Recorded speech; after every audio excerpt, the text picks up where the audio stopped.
Okay, a big Shabbat Shalom to all of you. Welcome to the river. Whether you're joining us on the live stream or you're watching us on the recording or listening to us on the recording after the fact, we welcome you to the river. If you do wish to come join us live, we gather every weekly Shabbat at 9 a.m. PST. That's our anchor in the ground. And if you're wondering how to come join us live, just head over to riverbranchfellowship.com. Scroll down on the main homepage where you'll see a link to subscribe to our weekly newsletter, which when you click, this little box will pop up where you can type in your first, last name and email, hit subscribe. That will put you on the mailing list. And every Friday you'll receive the weekly newsletter, which contains the login details for the live stream. Do come say hi. Be a part of what the Father's doing in our midst, and enjoy some fellowship, even though it be virtual. We also are uploading on podcast. So if you're not a YouTube or Rumble primary consumer, so to speak, we do actually upload our audios to the teachings and the Q&As to all the main podcast streams. So Spotify, Apple, and all of these. Just on your app, just search River Branch Podcast and you will find us there. And so, yeah. Okay. We're continuing with the ancient Hebrew marriage covenant. And today we're going to look at the appointed betrothal. The appointed betrothal.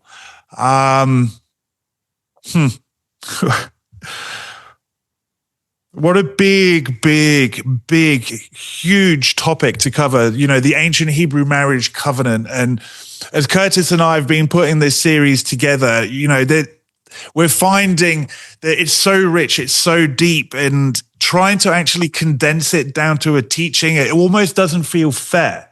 The Father's given us, Curtis and I, the task of, speak these things to my people. And you're just like, wow, it's so big, it's so deep. And to be able to condense such great depths and such beauty into even a thing like a teaching, it's difficult, eh, Curtis?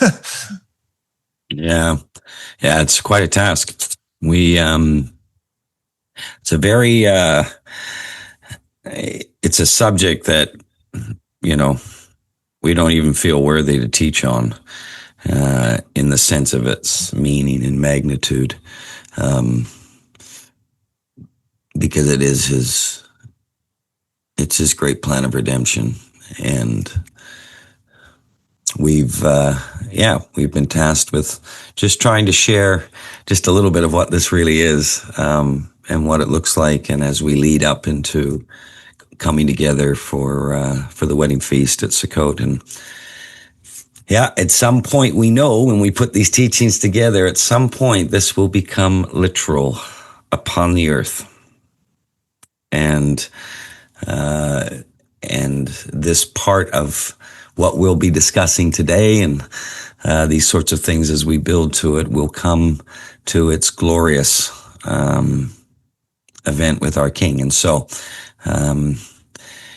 we do our best to try and touch on these matters and to just to try and share that there's a hidden lens that's always been there, as they say, right, hidden in plain sight.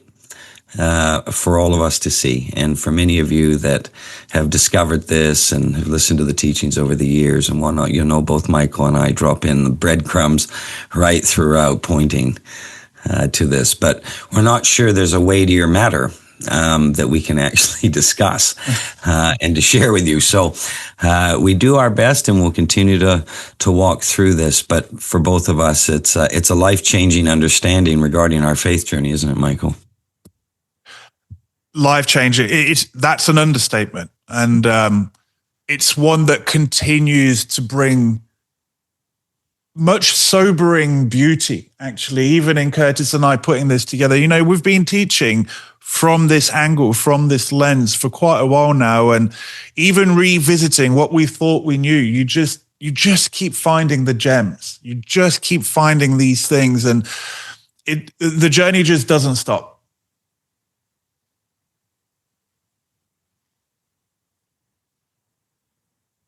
Okay. Something we must experience. This is the title here.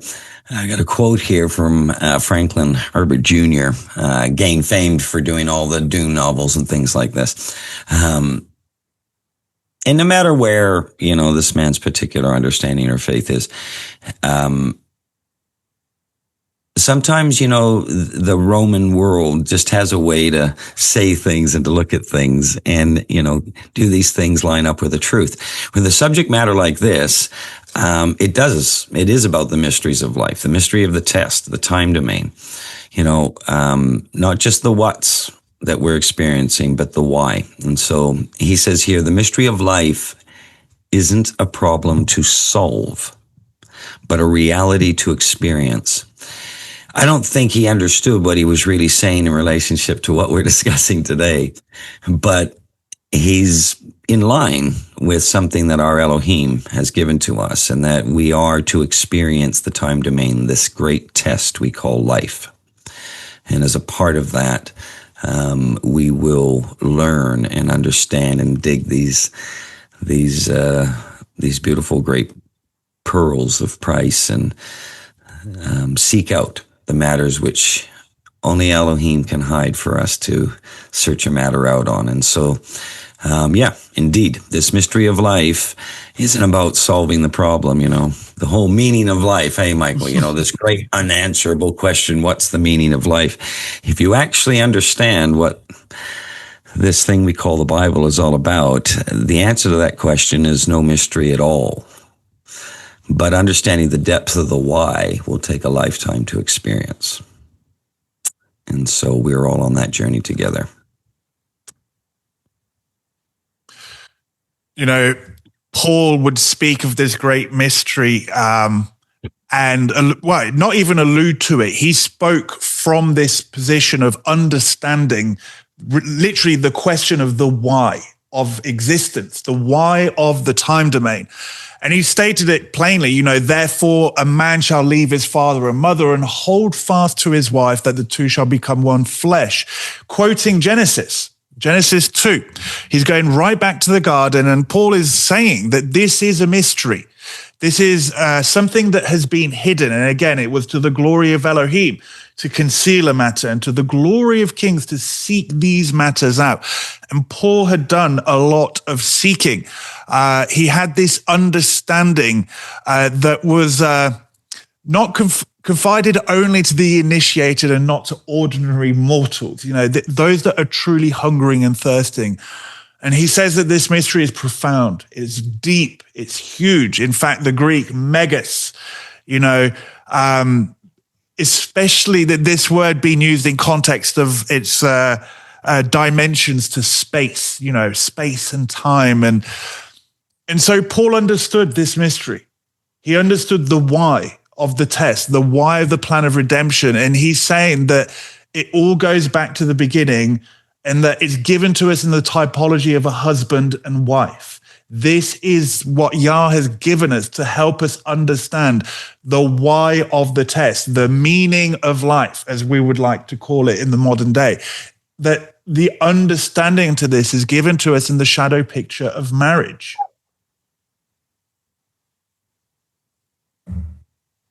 His ways or ours. You know, this challenge is set before all of us.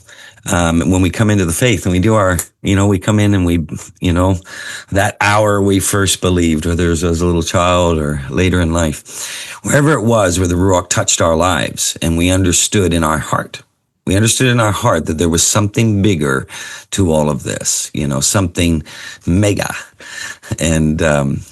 And so I always have my quip for the acronym MEGAS out of the Greek, or mega, to make earth great again. And this is what he's doing. He's going to fulfill his plan and his desire. What's put before us is an interesting test. in this time domain. And the why before it is even, a greater thing to sort of search a matter out. But this test, and I'm reading from Psalm 119, 104 to 105, it says, through your precepts, I get understanding. So through understanding what you're doing, I'll gain understanding, this gold and silver, aspect. You're going to get this if we're willing to go down this journey.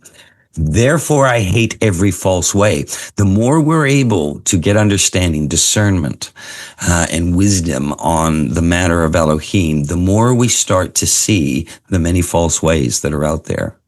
And those false ways are presented to us through religion. It's not an unbelieving secular environment that teaches us the false ways as it comes to matters of faith. It actually comes from within. And so we experience this religious journey, if you will, this faith journey.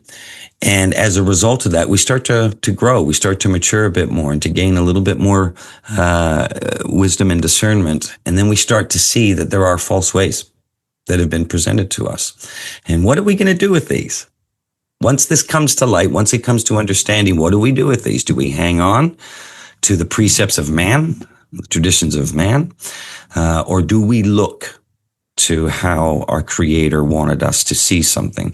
And so we had a word, your word is a lamp to my feet and a light to my path, is how we started off the series. There is something that's going on, and he's giving it to us in this analogy of a light that is just casting in front of us, that we keep taking these steps as he reveals things to us. And many of you will look back in your life and know that that indeed has been the case. It has been a lamp under our feet. And so as we keep moving forward and that lamp keeps shining, eventually this is going to take us in this beautiful picture to our bridegroom, and it will lead us to him if we do this. And so this is so the series, as we laid out, this lamp under our feet. We have to look at the Torah, that his precepts that were given to us, to understand this in a more direct way and to honor it and to discover this great principles. The prophets understood this. The prophets started to see, wait a minute, he's giving us our precepts to discover something. And then, of course, we have the testament of all this, the Berith of all of this, where they suddenly got an experience of seeing, my goodness, this is all real. It's literal and it's happening. And so we're going to be talking about that a little bit later in the series. And it's all coming to a final conclusion. A coming righteous king, and he's got a governance that he needs to trust as a part of this. And the analogy given is bridal. And so we'll speak a little bit more about that, because this can sometimes be a challenge for men to understand this from the gender male design. When we look at this and try and think of this marriage covenant perspective, the ladies, they'll tend to be able to adopt or understand this analogy a little bit better because of their design and their part of this in the time domain, in the test. It makes them, I believe, quite sensitive to the Ruach. As to understanding this. For the men, it's a bit of a greater challenge because we're bringing another half of this design to the party. Yet he's talking about this in context of a complete bridal governance. So what is a marriage covenant? So an intimate or close legal union between persons that is recognized by custom or religious tradition. So this is just the basic definition that we all understand of marriage today. And how that plays out. And so when we look at the definition of covenant, so marriage covenant, usually a formal, solemn, binding agreement, a written agreement. Interesting.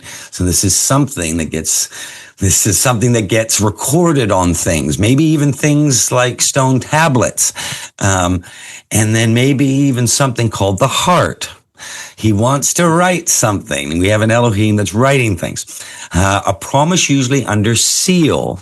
And again, just keep that in mind. Something is sealing this promise, this agreement. It's made between two or more parties, especially for the performance of some action. So you're doing something as a part of this covenant. You're going to extend or telos to a goal, to a point. And then, of course, we went through many examples of looking at this, of how there was from Adam and Eve right through to what we saw with Joseph and Miriam in the account of Yeshua coming into the time domain physically to do something. And next week, we're going to start that journey of looking at what it is. So we went through all of this, and basically the challenge was, and what happened was that you have a situation going on, and in the ancient Hebrew marriage culture, and where we finished with this is something very special for us to understand now at this point. Given the ancient culture and the honor and shame nature of it, and again, we don't live this in a modern West almost 2,000 years later. We're very flippant with marriage, engagement, sleeping around, our licentious behavior, and we kind of go, oh, wow, they're only human, they do this, they do that, and all that kind of a thing. And so we tend to write off that actually, no, in the ancient cultures, these things were very, very serious, and they were taken seriously. Which means that Joseph and Miriam found themselves in a very difficult honor and shame situation because of what had happened and what Elohim was doing in the entry into the time domain, coming in to be amongst us, to walk amongst us. Essentially, the Torah was going to become flesh and be fulfilled this. And so this would put Miriam in a position of, to the outside community, environment, the culture, the nature of this, well, if she's pregnant, she's either a whore or an adulterer.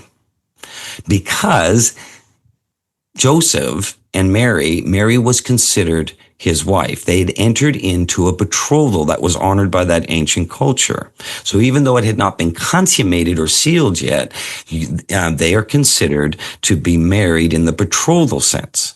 And so this is very interesting. Joseph is now facing this. Imagine being in this situation and suddenly the one you're betrothed to says, I'm pregnant. Now, this is a big problem. Okay. And it's one that we truly don't understand from a modern Western perspective anymore of how big of a deal this actually would have been in the ancient culture at this time. And so Joseph is in a very serious place. And I put the fact that Elohim would have had to have worked with the character of Messiah in Joseph in order for this to be even possible, to have this character to be trusted in Joseph, because there's going to be a small window for which Elohim himself cannot dishonor Joseph, Miriam, or even himself coming into the time domain. And it could only exist because of the ancient Hebrew marriage covenant that was being honored by the culture at this time. There is a small window where she is still a virgin, yet she can't, she's not a whore because she's actually been brought into this betrothal process. So Mary, as a result of this, was not defiled by man. In other words, this is where we get the virgin birth from. Now, without this ancient Hebrew marriage covenant process that creates this window, there is no option unless Elohim is faced to dishonor both Joseph, Miriam, and of course the Torah itself. So how was this going to be achieved? Well, Elohim's quite clever.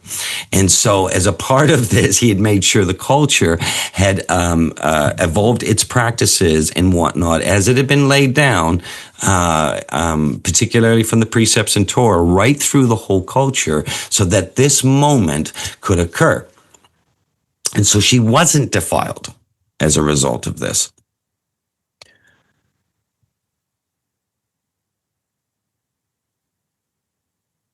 And so the last of this was Joseph went up to Nazareth, to Judea, and particularly to the city of David. Now, David was going to become, through the lineage of Miriam and Joseph, the great prophecies to the coming of Messiah. So there's no coincidence where this is happening and its lineage. So it's being marked with something.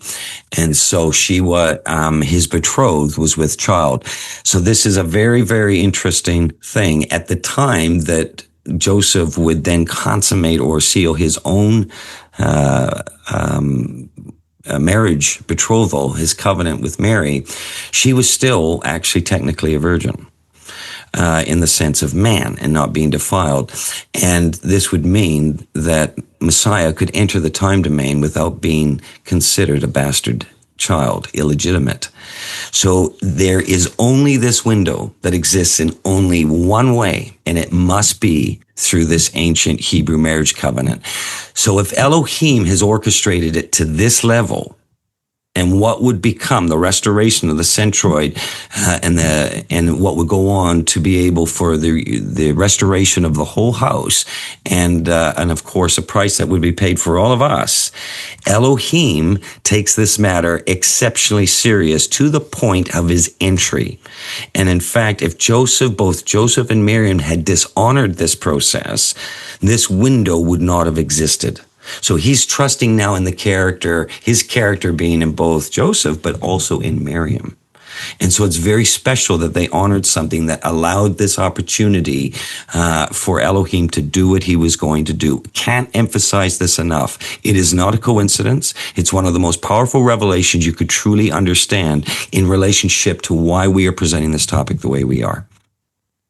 Mm. And so here's a question we're going to ask. It almost seems like we're asking this redundantly, but are his appointed times connected to an ancient Hebrew marriage betrothal process? This is why we labored last week's teaching in showing the two stages of marriage, because when we think marriage, we think of the big day, right? The bride, the groom, they come together, the wedding feast, the guests. Well, actually, biblically speaking, marriage is a process. The big day is just literally the climax of that process before the groom and the bride live together and cohabit. There was this whole journey that led up to it beforehand. And so the betrothal process is essentially the first half of the marriage. Betrothal is still marriage. It's something that the Western mindset can struggle sometimes to understand. And so what's even the modern definition of betrothal? A mutual promise, an engagement or contract for a future marriage, and a wedding between the persons betrothed. You know, we in the modern Western mindset have the idea of engagement, and even that has become very flippant. If you looked at engagement, even just 100 years ago, it was treated way more seriously than it is today. Engagement in the modern day is essentially a trial period now. And that's what it's actually being reduced to. What a shame. But promise, a contract kind of maybe starts alluding to maybe a covenant, a ketubah. But again, even the modern definition is found wanting. And so this is why we labored last week's message, especially regarding the importance of betrothal and how it was seen and what actually constituted a biblical marriage. Michael, just on that, it starts to put in context why he is needing to come, at least for the Western world, as a king, a conquering king this time, because the way we are treating this whole process in a modern world, there wouldn't even be a window for him to work with our current behavior. And this is in the faith communities, never mind the Romans. So he has to come back as a king this time because the window of opportunity to do it in a way that honored everything is... we don't really give them that opportunity anymore these days. No, unfortunately, we're a shameless people in the modern world. So, and like Curtis said, we're not pointing the finger at Rome there. And so again, one of the verses we put, that Psalm 119, therefore I hated every false way. Are we actually preparing his way or our way? What kind of spiritual brides are we? Are we becoming the bride that he is seeking, or are we bridezilla, as we've said before? If just looking at us, let's use us as the shadow picture. Would we want a wife who claimed to love us, or if you're a woman, think of a husband, but did not actually honor you? Well, you hear the words, I love you, but you do not see the actions. Would you really want that? Would you want that? How about, would you like a wife who didn't love you at the heart level, but was actually obedient to you? She did everything you asked, but you knew deep down inside there wasn't love. It was a formality. Or maybe she stood to gain something. She has an ulterior motive. Would that be good? Would you want that as a marriage? Now, again, think, Elohim is eternal. We're speaking eternally here. Would you want this from your bride eternally? We wouldn't want it even in a finite, fallen existence, never mind in an eternal one. Would you like a wife who only wanted you for what you have or could give her? And that's why she's obedient to you. Is that legitimate? Is that love? And so if we wouldn't want that, why do we expect Elohim to do it? You see, we do this in our religious leaven. You know, I'm going to paint broad brushstrokes here, but on the Christian riverbank, generally speaking, you have a wife that claims to love him but does not honor him. Generally speaking, on the Judeo side, you have a wife who obeys, but does not, you know, they've got their own religious leaven and things like that. No matter where you look, you'll find this type of behavior, spiritually speaking, within a religious faith-based sense. And so this means that vast proportions of the body are actually not getting a true understanding of what it means to be a bride fit for a king. And yet this is the whole why of the faith. Do you see why this topic is so important? Why do you think the enemy would go after the shadow picture of it in our world? Why is marriage being attacked so much? Because it's actually pointing to the why. As Paul said regarding this mystery being great, this is the very scripture that he quoted. Genesis 2:26, therefore a man shall leave his father and his mother and hold fast or cling to his wife, and they shall become one flesh. Paul said that this is the answer to the mystery, which is great and profound. And so wonder not why marriage is the very thing that's been attacked. And has been throughout all ages, really, but is really coming to a head right now in this last final age before the millennial reign. And so, yet this is the very understanding that you are not finding on either riverbank. Why is that? What has crept in?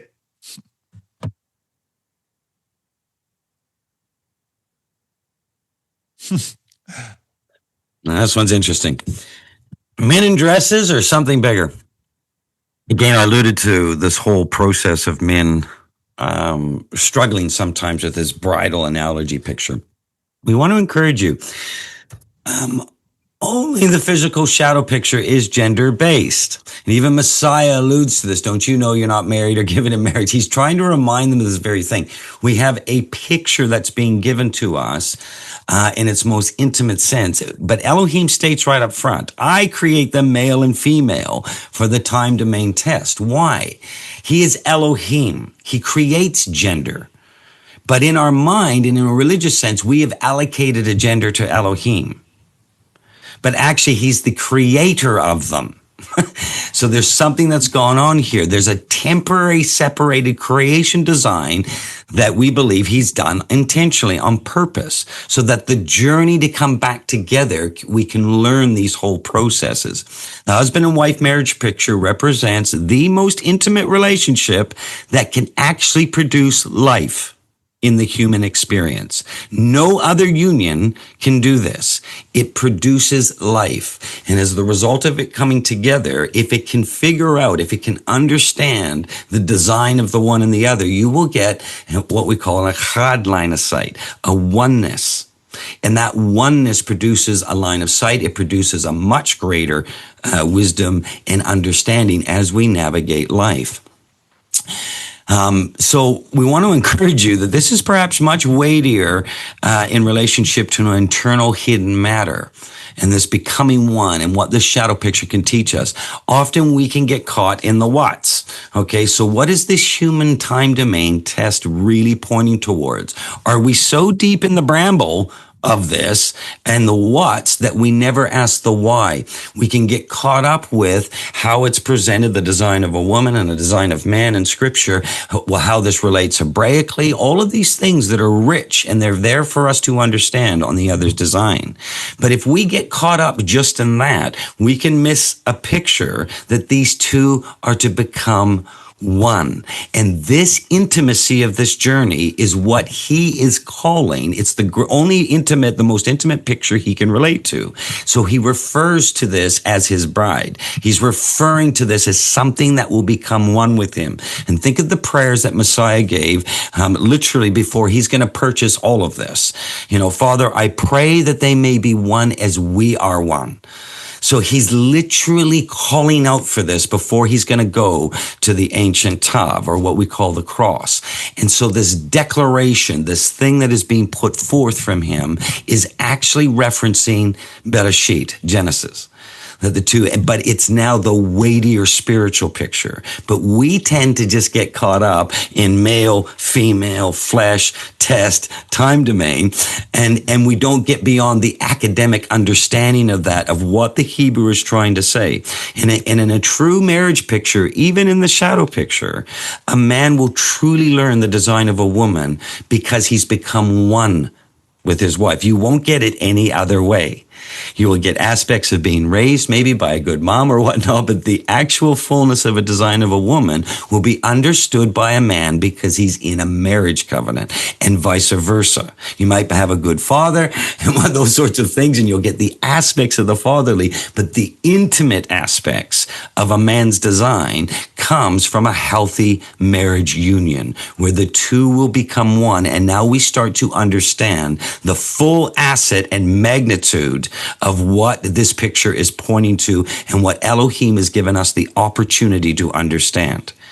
So he's created these for us to experience coming together that we may learn and know him at a much greater spiritual level. So men, don't get caught up. It's the picture here isn't that you got to learn how to wear a dress and, you're going to go to the hotel, that sort of thing. He's got nothing to do with that. He's referring to something that's going to rule and reign with him that has the intimacy of a bride or arrangement with the bridegroom. Okay? So we're just going to make that very clear because we're speaking a language that sometimes can be very difficult, especially for men to get. We have to get past the academics of this and get to the weightier matter. And so when we're speaking all of this language, it's why often Michael and I will use bridal governance. In other words, it's an echad position of ruling and reigning. He can't afford not to trust what is ruling and reigning with him in the final age. And so therefore it must understand the wholeness of oneness, echad. Hope that makes sense. Yeah. And for Yah to trust his bride, one of the key aspects to this is actually understanding the design of authority. Again, let's not make this a discussion about gender. Think like even on a basic thing, what about authority? And so this is why we've been given this shadow picture of gender, the husband being the head of the marriage, so that we can understand that Yeshua will be the head of his government. Do we get that?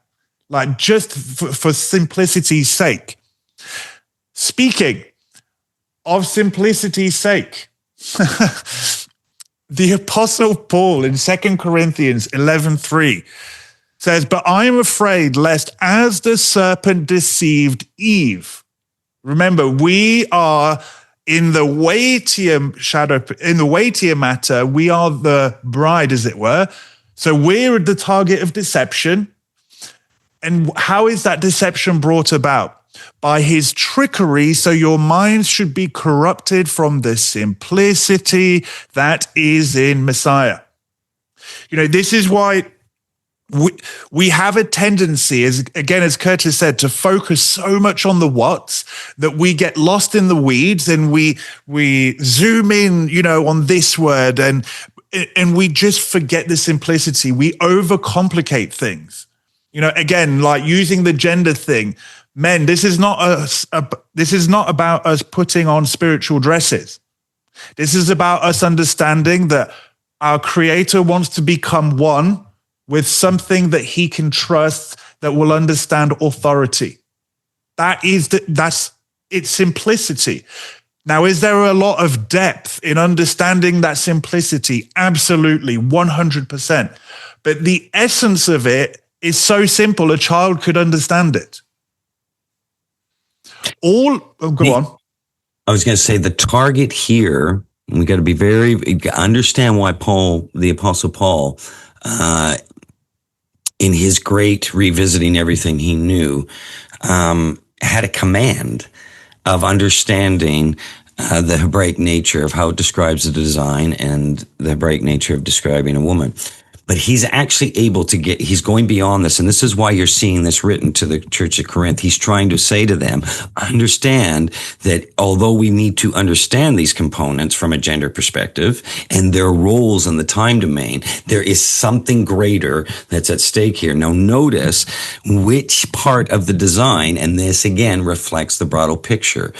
What the serpent went after, what Hasatan's gone after to try and deceive, is the bride. So what it's telling us right from the beginning is that we're all the target. If we can actually see this, it's coming to trick us. Okay. And this is what it's about. We are the ones that are in this vulnerable place and to do this. And so this is what we're trying to overcome from the greater picture as it relates to Messiah. And so this is very important because he's saying, if you can hold on to the simplicity that is found in me and what I've given and what I'm trying to point out, you won't get corrupted. And that corruption comes from a lot of shenanigans and precepts and traditions that have crept in on both sides of the river into our religious journeys. And he's warning of this. This is the thing that's going to get you thrown off course.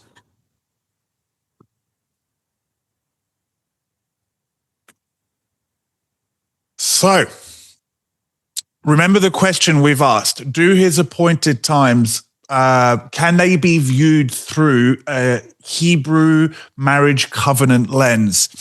In Genesis 1:14 through 15, we know this passage. Many of us know it very well. Elohim said, "Let there be lights in the expanse of the heavens to separate the day from the night. Let them be for signs and for appointed times, for days and years. Let them be lights in the expanse of the heavens to give light upon the earth." And it was so. Most of you will know that this word moed, in the English, it will usually say seasons, but actually we understand that this is speaking of his appointed times, which can be found, for example, in Leviticus 23. Before man was even created, before the animals were created, Elohim created a clock.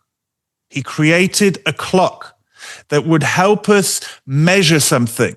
It would help us measure time, days, years. It would help us measure time so that we can honor his appointed times. And so note here that the appointed times take precedence over the living creatures that would inhabit the time domain. It precedes it. When you look at the days of creation, 7, and you put them on a menorah, you'll actually see that day 4, which is when this occurred, is the center branch. The appointed times forms the center of the chiastic structure found within creation. Now, if you understand Hebrew conceptual thought, like we think start to finish, we tend to think linear. Hebrew thinking was actually more chiastic in structure. And so this is saying that the centroid of creation is the appointed times. That's the centroid of the creation days. It matters to Elohim. And he's saying, look here. This is going to help you understand even the why of creation. In this creation calendar, it's very important that we don't change what the Torah is saying. And it goes on to say he's created a greater light for the day, a lesser for night, the sun and the moon. And then it's also pointing to the stars and something called what was understood in ancient culture as the Hebrew Mazarot. And in this, they had an understanding or interpretation of this. And we've got this pagan, Babylonian sort of modern zodiac thing going on. But in ancient culture, they knew that the story of redemption was written in the stars. And if we're, given what Michael is making the point of the chiastic structure in the middle, notice that this came before those who would experience the time domain. So in other words, he is putting this in play, that we must not go off this, and it's in the Torah. And so if Elohim is saying all of these lights matter, then I would suggest to you that they matter. And so we cannot just discard any one of these lights. Hasatan's tried to get us to throw out the Hebrew Mazarot and put the boogeyman of modern zodiac and stuff like that on it. It's tried to get us, let's get all focused on the sun and only the sun, or let's get all focused on the moon and only the moon. And what he's actually saying is, don't be deceived by the servant. It's all of them. And so when we do that, then you will consider now all in understanding, and this is very important, it will come, and as we go on in the series, that you need all of them to understand this in context of an ancient Hebrew marriage covenant. And in fact, if you miss anything out on this, we will miss the significance of the command that is being stated here in Bereshit in the Torah. And in fact, it's a part and built into the very ancient Hebrew marriage covenant process itself. So this is really, there's something here that's indicating a betrothal that requires us to get this and to not deviate. And just to remind everyone what King David said, your word is a lamp unto my feet. Yah's given us two great lamps in the sky and lots of smaller little lamps called stars to help us understand something, to guide us to him. So much so. Curtis, I'll let you read this one. The heavens declare the glory of Elohim, and the sky above proclaims his handiwork. Okay, so again, King David is recognizing the Torah here and what we just read. He clearly understands this. And in fact, the ancient veils that would have, in Solomon's temple, the initial veil, which was just huge, many scholars believe what was depicted on there was the actual ancient Mazarot with the sun, the moon, and all the stars. And this was actually a big focal point of the temple in King Solomon's day. Nonetheless, day to day pours out the speech. The night to night reveals knowledge.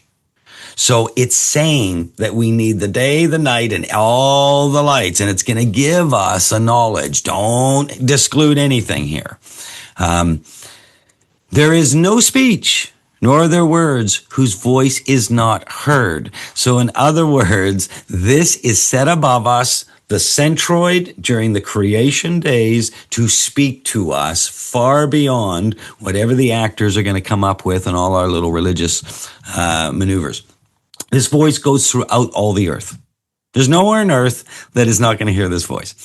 And their words are to the end of the world. And in them, he set a tent for the sun, which comes out. Look at the language he's now going to use in relationship to this chiastic centroid of creation.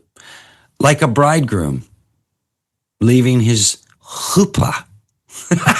Whoa. You mean that David understood this in marriage covenant terms, and the culture was now starting to honor this. This is King David. This is not Michael and Curtis.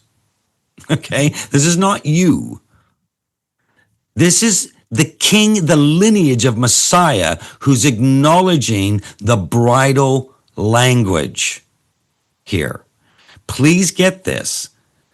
It's hugely significant because this was the shadow picture of Messiah and the lineage that he would come through into the time domain himself. And he's saying, like this, look at it like this, understand it like this.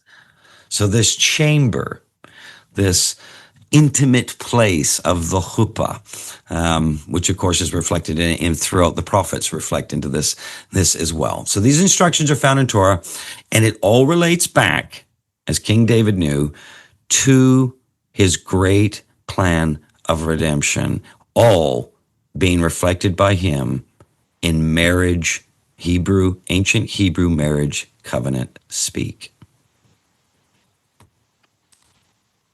And so if the sun, moon, and stars are for the appointed times, the Moedim, what are these Moedim all about? Are we really to view them through a marriage covenant lens?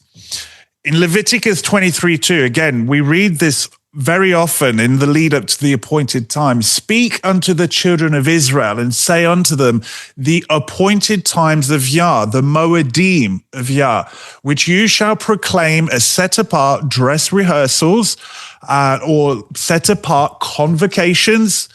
These are my appointed times. These are my Moedim, says Yah. They're not Judah's, they're not Christianity's, they're not ours. We'll touch on that later. They're his, and they are to be his. The word moed, a fixed time or season, by extension, a festival, because we're called to celebrate these things, an assembly. It's actually this idea of convocating, of meeting together. Now, the root word of moed is this primitive root, which means ya'ad. It means to be fixed, to appoint, to assemble, to meet, to set, assign, designate, to betroth. And the idea of the betrothal here is because think of the two assembling to meet together and to set something in motion, to set a covenant, to appoint something. What is being appointed? What is being fixed in place? Why are they coming together to meet? And this is why this word ya'ad has this betrothal allusion to it.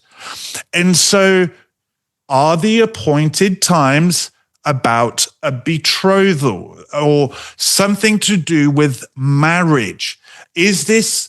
Are these appointed times which Yah says are his, and he's given us a clock in the heavens and even a story written in the stars? Is it all about a marriage?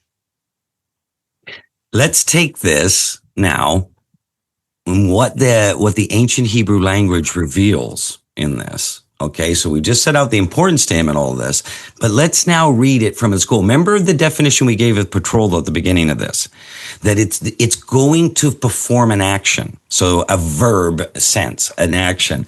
If we were to read this from the verb sense, speak unto the children of Israel and say unto them the betrothal of Yah,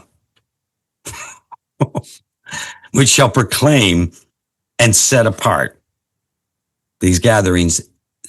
These are my betrothal. You know, if you were to look at the full extension of the reason for this using the Hebrew, this is something that we can't miss. We need to investigate this. Why is it there?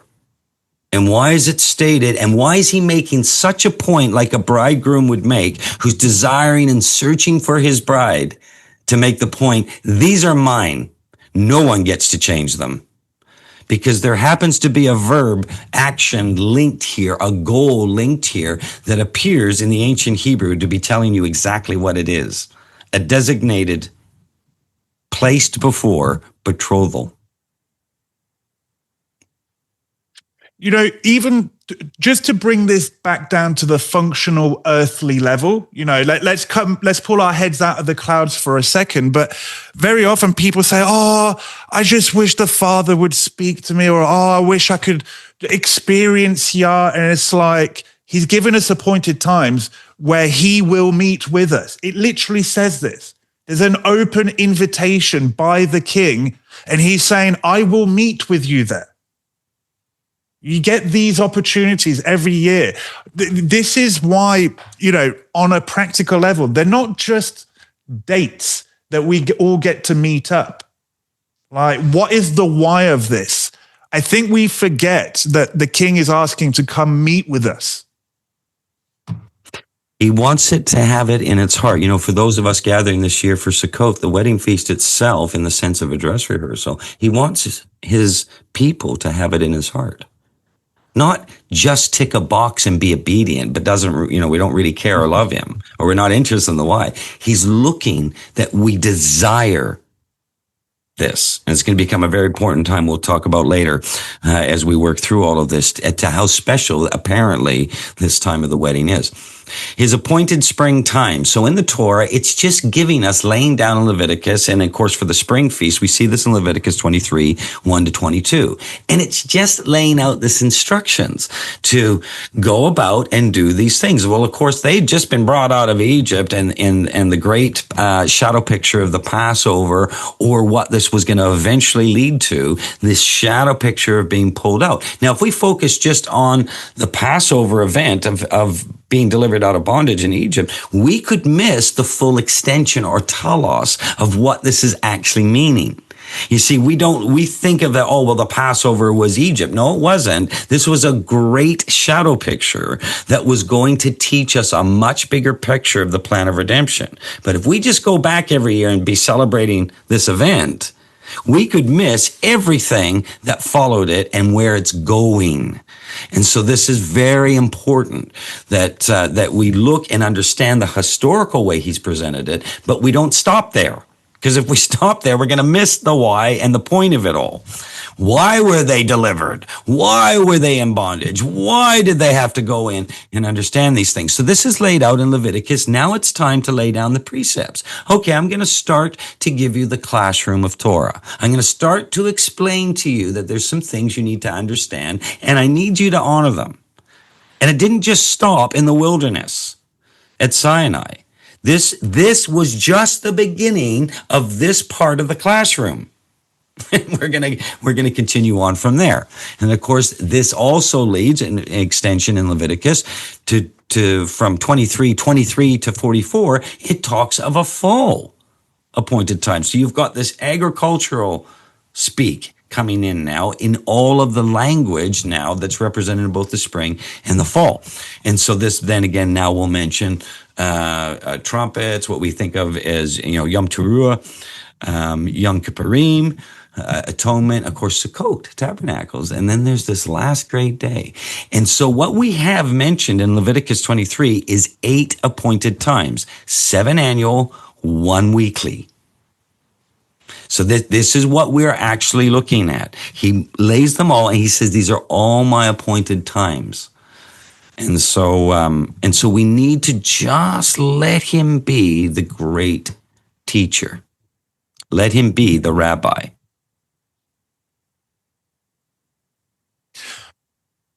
And so, what if we started to view his appointed times, his Moedim, from an ancient Hebrew marriage betrothal lens? We've got 2 sets of appointed times in the yearly Moedim. We've got those at the spring and we've got those at the fall that all paint this great picture. Now, it's interesting, as we saw last week, that there's 2 major stages to a marriage. There's a betrothal and there's a finalizing, a consummation, and inspection. And so do the 2 correlate? Let's see. We would suggest that they do correlate. And so let's actually dig in. Now, before we go to where most people think we're going to go, we actually need to lay down some foundation. Okay? Curtis and I had some interesting chewing the cud this week, and the father kind of redirected a teaching a little bit. It was interesting. Hang on, what's going on here? There we go. Okay. if we're saying that this great plan of redemption is one great big betrothal and marriage story, do we see this? And we're going to propose to you that there's actually been multiple rounds at this betrothal. That a covenant, a proposal was given, that it was broken, and that it was reinstated.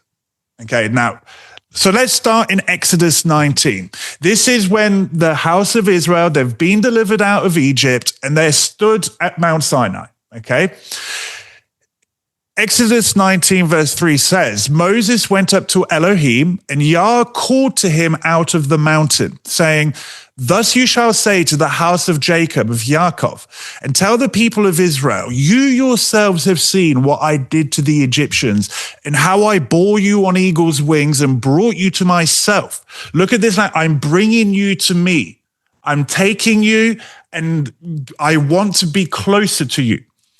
Now, therefore, if you will indeed obey my voice and keep my covenant, you shall be my treasured possession among all the peoples, for all the earth is mine. Again, this treasured possession, we did a whole series on this earlier in the year. I'm not going to rehash that series. I recommend go and watch it. But this treasured possession is absolutely bridal in nature. Okay. If you're thinking, Michael, that's a tall statement you're making, go watch the series. There's a whole understanding just within my treasured possession. But notice that Yah is mentioning his covenant. His covenant. The Hebrew word there, berit, an alliance, a pledge between men. It can also be between Yah and men. A treaty, a league, a constitution. I like this, a royal ordinance. There's this aspect of royalty to it, this agreement. What's really interesting is that the word berit comes from the root word barat. And you actually see two aspects to this word, barat. To eat, consume, devour. So there's actually, you could argue this cutting down. But there's also the other side of it, to create, shape, form, or fashion. This is the same word that is used in Genesis of Yah creating the heavens and the earth. And so there's actually this idea of building up and also cutting down and devouring. And so which side of the coin will you... Now think of what's associated with the covenant. Blessings, curses, building up, tearing down, life, death. And it's all found within covenant. You shall Notice be... the order. Hold on. Sorry, you hadn't finished. Yep, finish that. And you shall be to me a kingdom of priests and a set apart nation. These are the words that you shall speak to the people of Israel. Just think this kingdom of priests. We see this in the book of Revelation.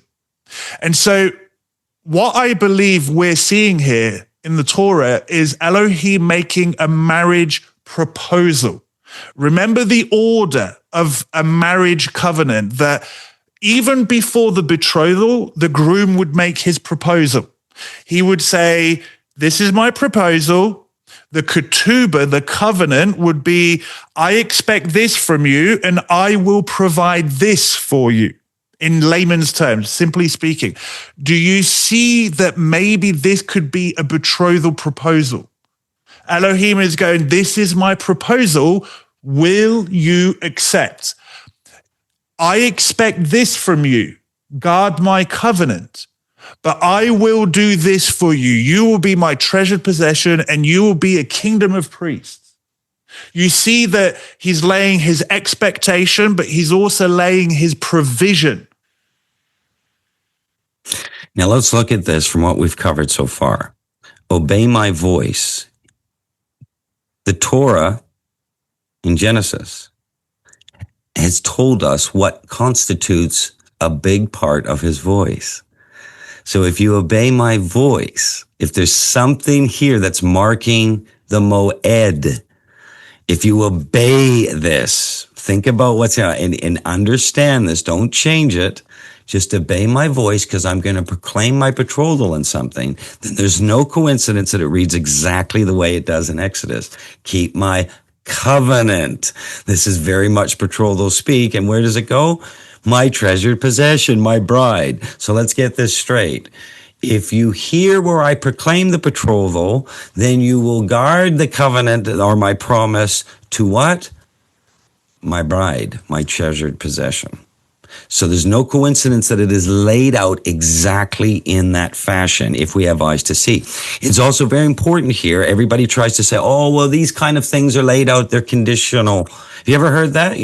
The promises are conditional, aren't they, Michael? They're all, well, if you do this, you do that. And you get all these strange teachings that have crept into the body. I'm going to say to you that actually his format, and as we've discussed, and certainly in the Character of Messiah series, that it is responsibility, accountability, and consequence. What you are reading is consequential language, not conditional language. So this consequential language that's coming in, but many people are taught that all of these things are about conditional prophecies, conditional precepts, conditional. And this is not the format, especially in ancient Hebraic culture. There is consequential realities to not getting this. And so this is something to help people through this because there's a lot of strange teachings out there. And actually what you're reading is quite clearly consequential. There may be those who get this, hear this, do it, understand it, and those who do not. There is a consequence attached as to whether that is you or I.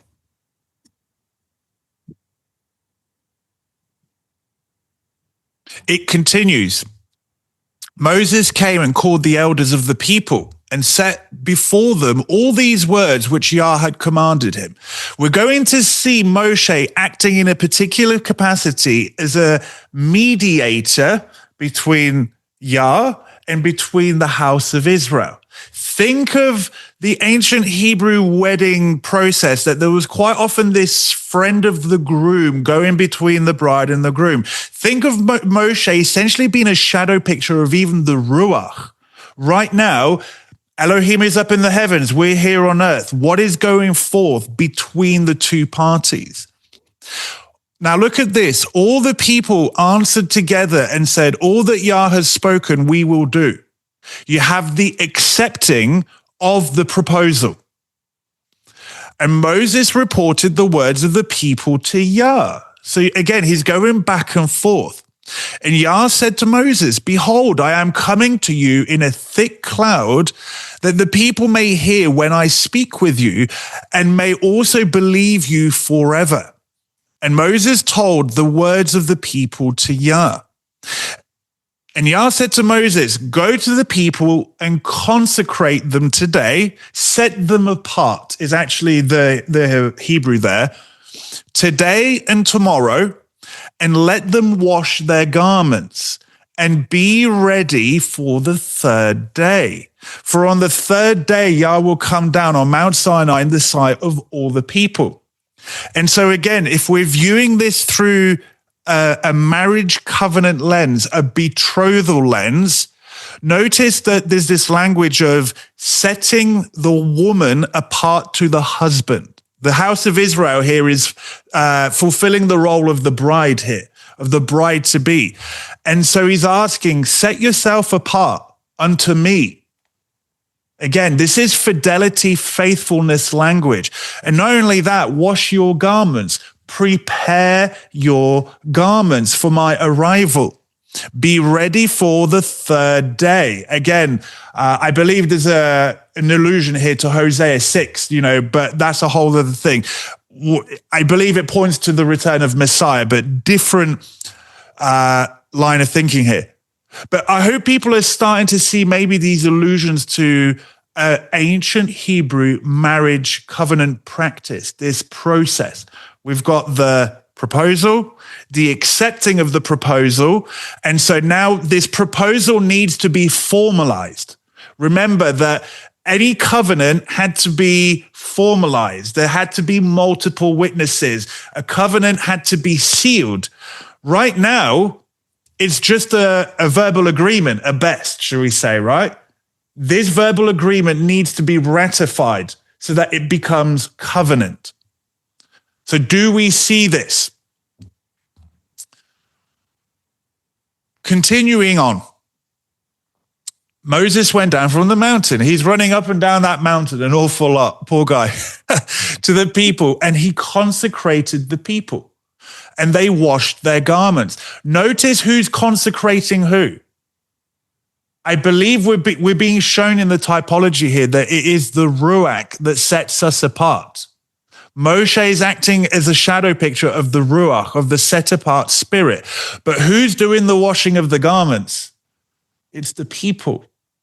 We have our part to play in this. So his spirit is setting us apart. Do we see that language in the Brit, in the New Testament? Of course we do. But the onus is on us to prepare our garments. Why do we see this language in Revelation? She has prepared her garments. And he said to the people, be ready for the third day. Do not go near a woman. Ooh. Do not have intimacy with someone else. Now, think about this. The house of Israel here is fulfilling the role of a woman. And they're being told, do not go near another woman. This is not just any old intimacy. I believe it's actually pointing to the harlot, Mystery Babylon. Even on a practical level, you've got to realize the house of Israel were a raucous bunch, were they not, Curtis? Yeah, I think we'd be shocked to understand. I mean, there's a lot of licentious behavior and things like this. They've come out of Egypt. They don't have a lot of the things in bondage. That even their forefathers may not have preserved, at least in the sense of behavior. But I think we would be shocked from our sanitized modern Christian perspective or religious Torah Judeo perspective of just what kind of behavior Moshe is dealing with here. I think it would really be shocking for us to actually see this and to understand the behavior of the people and why these things are having to be pointed out.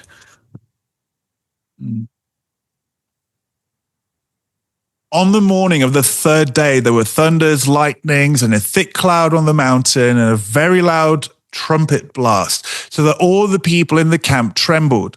Then Moses brought the people out of the camp to meet Elohim, and they took their stand at the foot of the mountain. And so we're about, like I said, there's been a proposal that's been made. The proposal has been accepted. It now needs to be ratified and set in stone. So pardon the pun.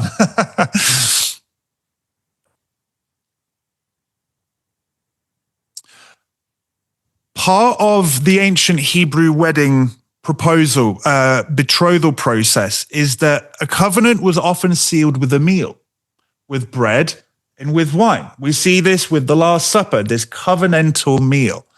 Well, lo and behold, we see this right in Exodus chapter 24.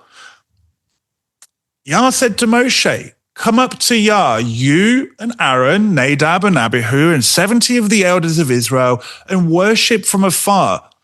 So you see the eldership being pulled out of the people. Okay, think a governance here, a governance of a nation. Okay, but then from this governance, Moses alone shall come near to Yah, but the others shall not come near, and the people shall not come up with him. Moses came and told the people all the words of Yah and all the rules. And all the people answered with one voice and said, all the words that Yah has spoken we will do. So again, they're accepting this proposal. Now we're starting to get to a ratification of this. Moses wrote down all the words of Yah. Are we seeing an allusion to a ketubah here? He rose early in the morning and built an altar at the foot of the mountain and 12 pillars according to the 12 tribes of Israel. So this is to all the tribes. And he sent young men of the people of Israel who offered burnt offerings and sacrificed peace offerings of oxen to Yah. So now we're going to see that sacrifice plays a big role within this picture of marriage. And that we're going to see that something from these sacrifices is going to be needed to ratify this covenant. Now just go back to that one, Michael, just to get this point across, because I think there's a remnant that's been left. If you go to even modern day Jebel al-Lawz, which is the true Mount Sinai that's in the Saudi Arabian peninsula, to this day, and what they've got under Islamic Guard is actually the physical evidence of these 12 pillars. So in other words, Elohim has saw fit to preserve evidence of this actual part of this ancient betrothal process happening with the people of Israel. They're starting to learn and understand who they are. And it's interesting, to this day, the evidence of the importance of this, at least to the bridegroom, was preserved on earth.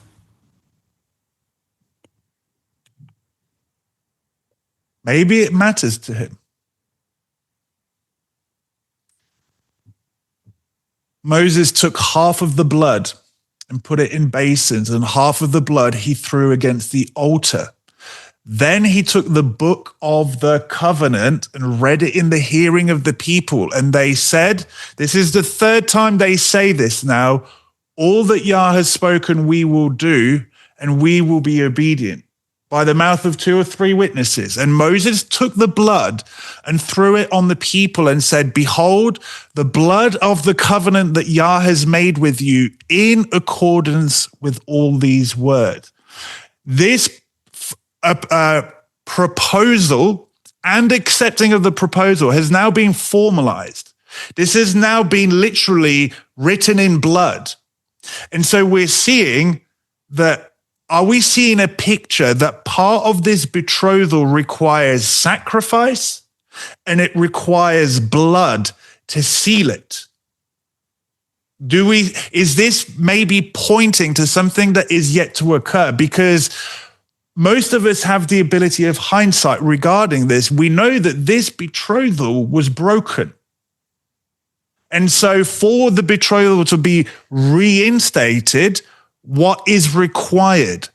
Sacrifice, blood, proposal, acceptance. Are we seeing this marriage process, even in Yah, how Yah is operating with his people? I believe so. We just, again, we are having to relearn all this in the modern day, because this is ancient understanding that has been lost over the years.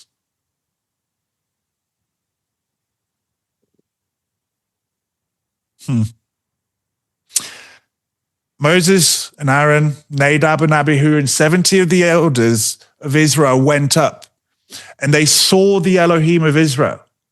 There was under his feet, as it were, a pavement of sapphire stone, like the very heavens for clearness, arguably the very thing that the tablets of covenant were cut from. And he did not lay his hand on the chief men of the people of Israel. They saw Elohim and did not die. They beheld Elohim and they ate and drank. Is this speaking of the betrothal meal? I believe so. So not only was sacrifice and blood required, but you actually see this covenantal meal occurring with the eldership of the house of Israel on Mount Sinai. It's right there. Again, where did all these customs come from, especially within the Hebrew culture? It certainly appears that there's an aspect of a bridal illusion that's coming from the house. And it's actually built into this whole process.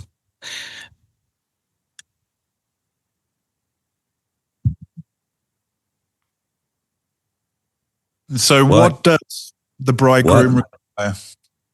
Okay, so there's something going on here. Elohim's going to great lengths to establish how to view it, how to hear his voice. It has direct relations to, again, this intimacy, this bridal covenant picture, and a treasured possession. And it's all being laid out actually in the Torah, if we have eyes to see. If this is something that's going on here, is he just doing this so that we get I don't know, we can memorize 10 matters and, learn how to tick some Torah boxes. Is this really what it's about? If there's a greater reason, a greater picture, a bridegroom's going to require something moving forward. And the illusions of this are being put in. In the last, what we just read there in Exodus, the illusion here also specifically states, what, Michael? You shall have no physical intimacy. So there's something put in there, and it actually, and the Hebrew word there can be used for wife as well, but it's using it in context of any woman. Again, this goes back to what would be required for the people at this time regarding their instructions. But it's quite interesting that there's an actual statement required here of, I don't want you having spiritual intimacy before getting this, or physical intimacy, which could be a shadow picture to something that has a much weightier picture here. Is it possible that everything we're going through here, that he's looking for a bride that's not going to be full of some form of adultery? And if this was a physical shadow picture, but we're pointing to a weightier spiritual picture, what is the only way we could commit adultery on Elohim? Just hold that thought.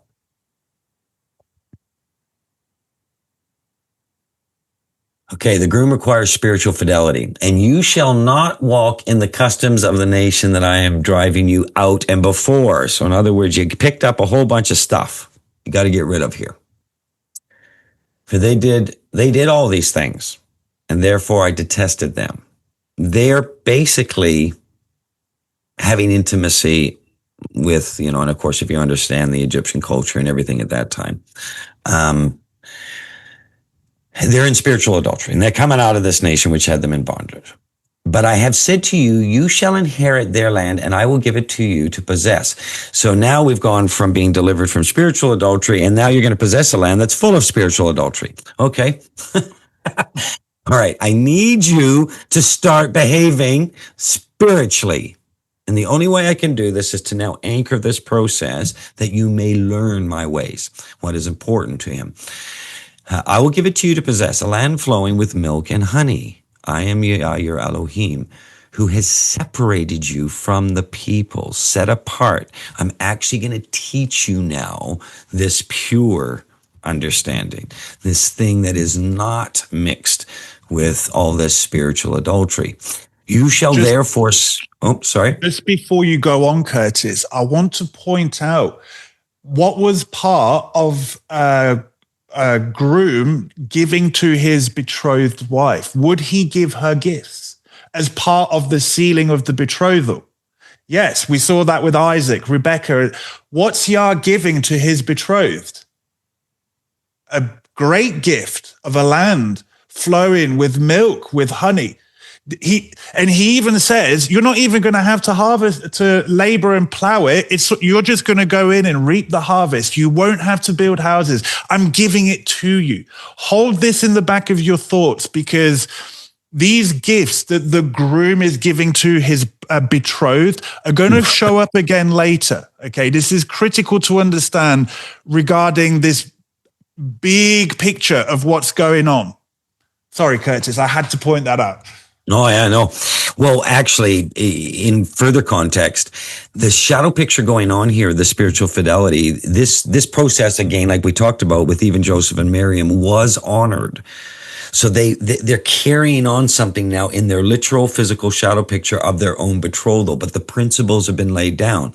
So Miriam needs to honor this, because the promised land, or where we're actually going with all of this, was a shadow picture, of course, that would all come through the restoration through Messiah. So you have a Messiah picture built into this, that you're needing to honor a process, that you may be set apart. You shall therefore separate the clean beast from the unclean, and the unclean bird from the clean. You shall not make yourselves detestable by beast or by bird or by anything which the ground crawls, which I have set apart for you to hold unclean. You shall be set apart to me. For I am set apart and have separated you from the peoples, that you should be mine. So there is a whole principle here that is being laid out here within the Torah in Leviticus. And this principles of fidelities, and in this case, that greater, weightier spiritual picture is what he is addressing, both the nation they were delivered from and the one that they're going to go into. I need you to be pure.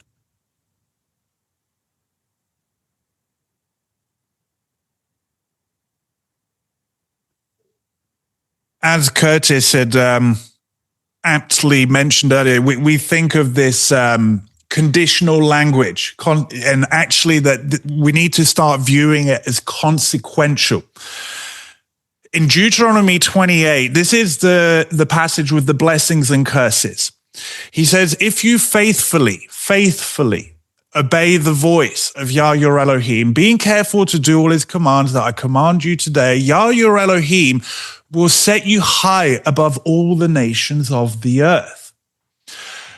And all these blessings shall come upon you and overtake you if you obey the voice of Yah your Elohim. So he's saying, if you are faithful, there's going to be good consequence to this. One of them is that he will set the nation high above all the earth. What would a groom do to when he would go and fetch his bride? He would lift her up. He would lift her up, bring her back to his home, inspect her, consummate, and then they would celebrate. And so I believe this is what you're seeing.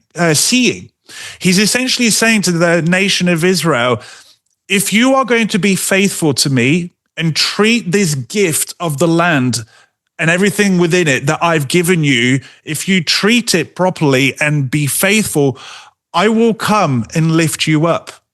He's essentially saying, if you are faithful as a betrothed bride, I will consummate a wedding with you, I believe is what we're seeing here. But we read right over this if we don't have this marriage lens to view scripture through.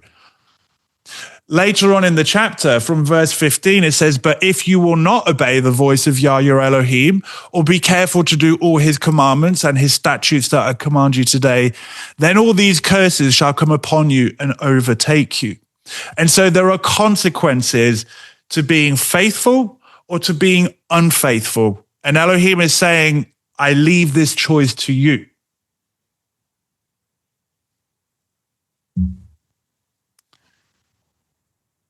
What happens to a wayward bride? So if we can get out of, conditional prophecy and into consequential thinking in relationship to the prophecies and know that Elohim changes not and that he cannot lie and he's made promises, then we are in the consequential space. So what happens to a wayward bride?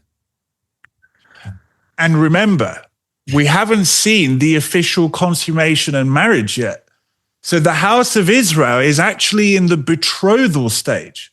We have had a proposal, an acceptance of the proposal. That proposal has been codified, it's been sealed. There's a ketubah. There are conditions, like in an ancient Hebrew ketubah, and there are gifts from the groom given to his bride, i.e. the land and everything in it. And so this is where we're at now in this great picture, this heavenly marriage process. We're now at this betrothal stage. Israel is essentially the equivalent of Mary in this picture, right? At the betrothed stage, but she's considered a wife. Okay, so moving forward, what happens to a wayward betrothed bride? This is where it gets interesting. Jeremiah 3, from verse 1. If a man divorces his wife and she goes from him and becomes another man's wife, will he return to her? Would not that land be greatly polluted? Now, Yah is referring back to Deuteronomy 24 here. We're gonna read this later on in today's teaching. But Elohim is pointing back to the covenant, right? You have played the whore with many lovers, and would you return to me, declares Yah? He's essentially saying, are you expecting me to break my covenant? Lift up your eyes to the bare heights and see, where have you not been ravished? By the waysides you have sat, awaiting lovers like an Arab in the wilderness. You have polluted the land with your vile whoredom. It's not very sanitized language, is it? In fact, it's going to get worse. Heads up. And so Yah he's pointing back to this thing of in Deuteronomy that if a husband divorces his wife and she marries, becomes another's, and she's divorced or the second husband dies, she's not allowed to return to her former husband. And that's the shadow picture given to us. Now, this is going to help us understand the weight of this great plan of redemption and what a groom would be willing to do to honor his covenant. And the whole language used there for this the consequence of spiritual adultery is husband, wife, marriage, whoring. This is the language of Elohim. Why is he using this language if he doesn't want us to understand it this way? This is the weight and the significance of this. If we treat this purely on a Hebrew study, academic, religious, Torah perspective, which we don't believe that the prophets were doing, they were understanding a much greater picture. It's we that suffer. We don't believe that the prophets did. They got this.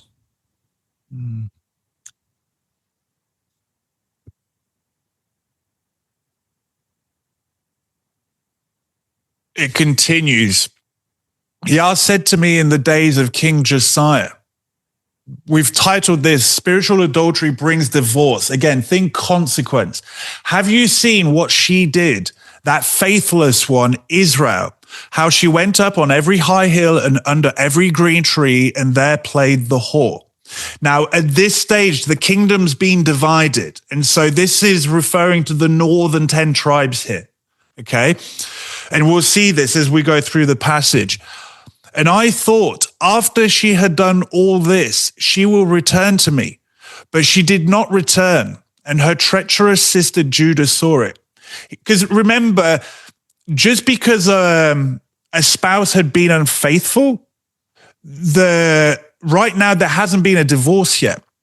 It's almost like Yah was willing to forgive his adulterous betrothed. She saw that for all the adulteries of that faithless one, Israel, eventually the consequence came. Yah only tolerated it so long. I had sent her away with a decree of divorce. Yet her treacherous sister Judah did not fear, but she too went and played the whore. Now remember, we've just opened up Jeremiah 3 with Yah pointing back to Deuteronomy, that once you send a woman away with a decree of divorce, a certificate of divorce, you put it in her hand and send her off, that's it. That relationship can never happen again. So Israel, according to Torah, can never return to Yah, according to Torah. And he's saying, this happened to the northern kingdom. This should have been a warning to Judah. And yet it was not. In fact, we're going to see that Judah did even worse. Because she took her whoredom lightly, she polluted the land, committing adultery with stone and tree. Now remember, this land was actually one of the bridal gifts from Elohim to his house. And so the betrothed bride is using the very gifts, the very bridal gifts, to commit spiritual adultery with. I mean, this is serious. This is profaning. She's fascinating. She's fascinating thing. She's breaking the covenant and making things, images, using stone and using the trees that were given to her.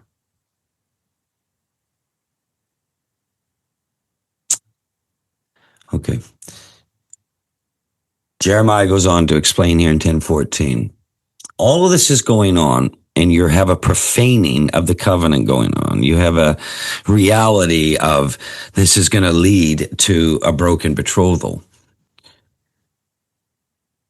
And yet, for all this, her treacherous sister, so I'm reading from Jeremiah 3:10-14, her sister Judah, did not return to me with her whole heart. So this is a heart matter.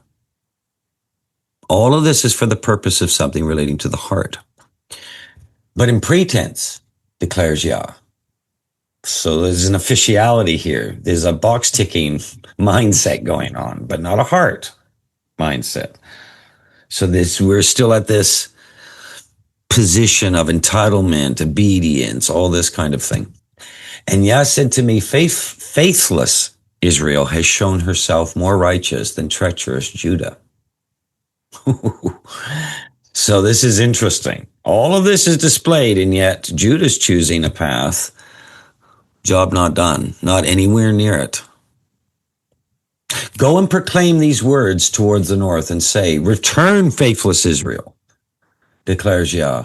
I will not look on you in anger. The bridegroom's declaring this. Go tell her, okay, I know what you've been doing, but look, for I am merciful. Remember the key in the last character, the character Messiah, the mercy is going to be declared here.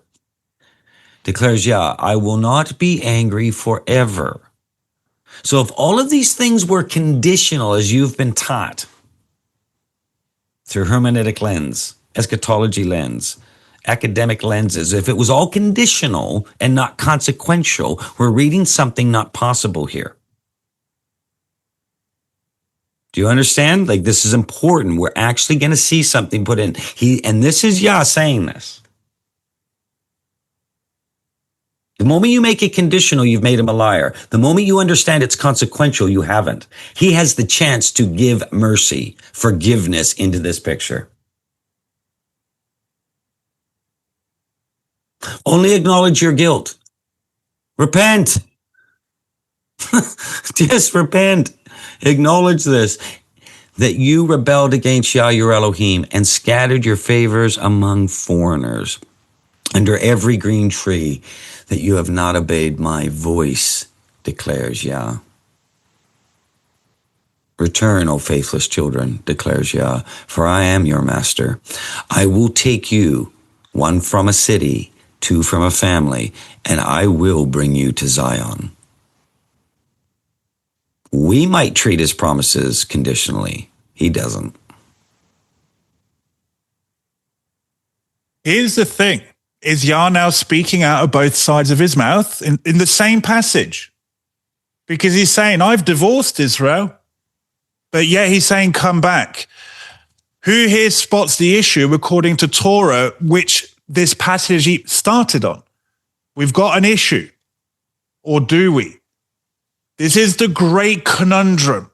Why would Paul call this a great mystery that has now been revealed? Now, again, most of you, I see the smiles, the nods. We have the beauty of hindsight. We have those that have gone before us to know the answer to this great conundrum. They didn't. Why were the prophets, we're told in the Brit, that they were longing to look into this and that they were deeply studying these things because they couldn't see these things from afar just yet. Imagine what they must have thought. Hang on a minute. Imagine being Jeremiah receiving this message from Elohim and he's going, hang on a minute. They've been divorced, but you're going to bring them back? You ask us to be faithful to the covenant, and yet you're saying that. Do you see the conundrum? I also love that you have not obeyed my voice. What is one of the ways he speaks?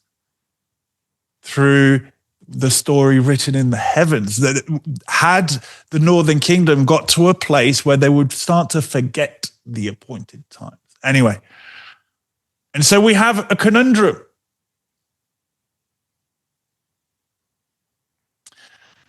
How bad was it really, though? I mean, we know he's already using pretty strong language already. Like I said, it gets worse. It gets much worse. And the prophet Ezekiel speaks to this. In Ezekiel 16, verses 8 through to 11, when I passed by, Yah's speaking of basically how he watched the house of Israel grow up. And basically she'd been cast out, that he found her covered in blood. And basically he's saying, I rescued you. You're here because of me. When I passed by you again and saw you, behold, you were at the age for love, i.e. you'd matured a bit. You'd matured. Remember, he's not going to marry a child bride. And I spread the corner of my garment over you. This is ancient Hebrew language of actually think Ruth and Boaz, spreading the skirt over, that Ruth lay at the feet of Boaz and asked for him to spread his skirt over her. And I covered your nakedness. I made my vow to you and entered into a covenant with you, declares the Master Yah, and you became mine. When did this occur? We've just read it. This is speaking of Mount Sinai.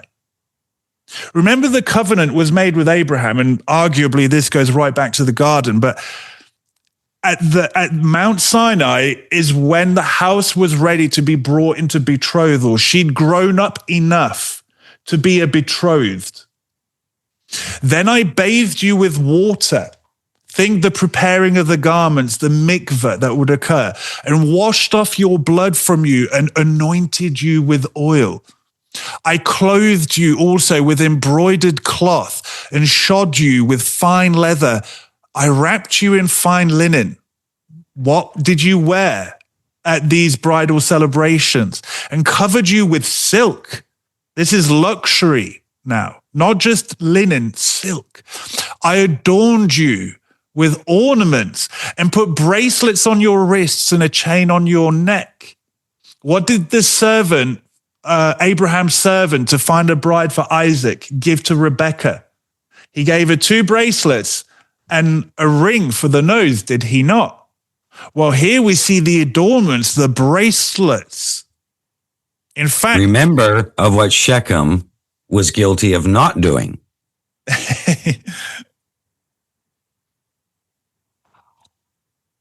When I passed by you again and saw you, behold. Oh, hang on. There we go. Oh, there we go.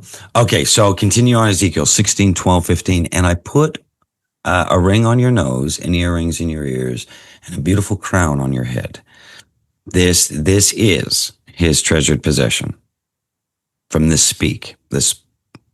fantastic betrothal wedding speak. And then it says, oh, here we go again. Gold and silver is going to pop up. Thus you were adorned with gold and silver. Interesting. These metals, precious metals associated to a bridal, a betrothal language. And your clothing was of fine linen and silk and embroidered cloth. You ate fine flour and honey and oil. You grew exceedingly beautiful and advanced to royalty. Ooh, is an allusion to something. And your renown went forth among the nations because of your beauty, for it was perfect through the splendor that I had bestowed on you, declares the Master Yah. But you trusted in your beauty. Yeah. And also an allusion here to something that happened outside the time domain with Hasatan. So, because there's very interesting language. But you trusted in your beauty and played the whore. Ooh, something else trusted in its beauty outside the time domain that was going to be added into this whole picture that Adam and Eve would experience in the garden. Because of your renown and lavished your whorings on any passerby. Think the stones that, like in the midst, he walked in the midst of an intimacy and something, yet something came upon what we would become to know as Hasatan, or the adversary. So Ezekiel, in his incredible language and words here, is referring to something in a very interesting way. There's an allusion to something before the test. Because of your renown and lavished your whorings and any passerby, your beauty became his. Whoa. So we now have this parallel to the fall of the adversary. We've got this instance of getting back to Adam and Eve, but yet where the speak here is all betrothal. It's all bridal speak. What's going on? And what possibly could the adversary be desiring? Is it possible he's desiring a spot that was meant for someone else?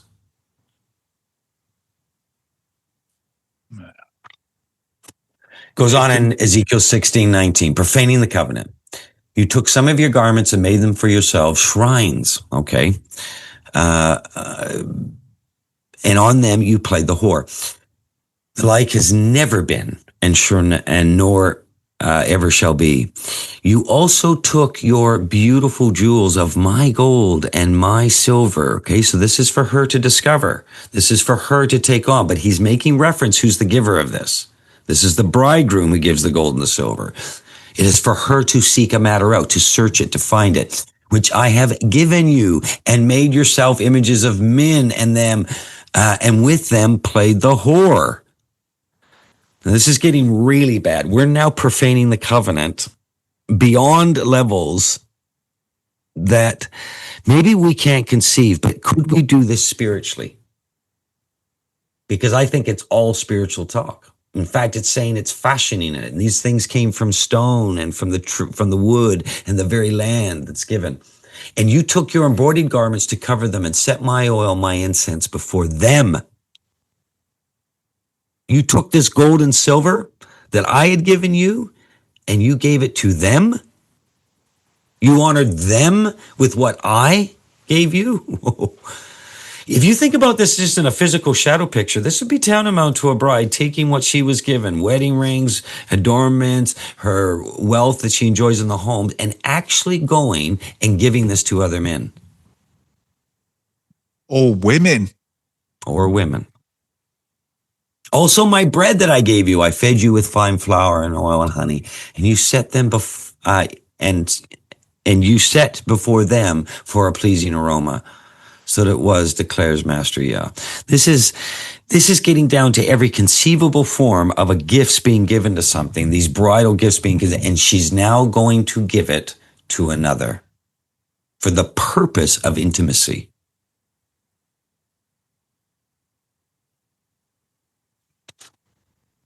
Doesn't stop there, though. You took your sons and your daughters, whom you had borne to me, i.e. his children, and these you sacrificed to them to be devoured. Were your whorings so small a matter that you slaughtered my children and delivered them up as an offering by fire to them? He said, in all your abominations and your whorings, you did not remember the days of your youth, when you were naked and bare, wallowing in your blood. This is how bad it got.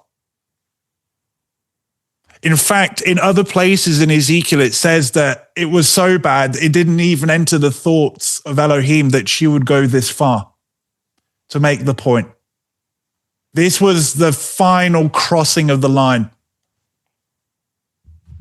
Think of Yeshua saying, it'll be better for you to have a millstone tied around your neck than to hurt one of these little ones. Think of this now in spiritual terms. You slaughtered my children. How do you slaughter children spiritually? We have brought all manner of stuff into the house, and our spiritual adultery has indeed been great. And it is on both sides of the river. This is destroying the covenant. So we're dishonoring it, we are profaning it, and now we're destroying it. Come out of her, my people, lest you partake in the judgments of her missing the mark.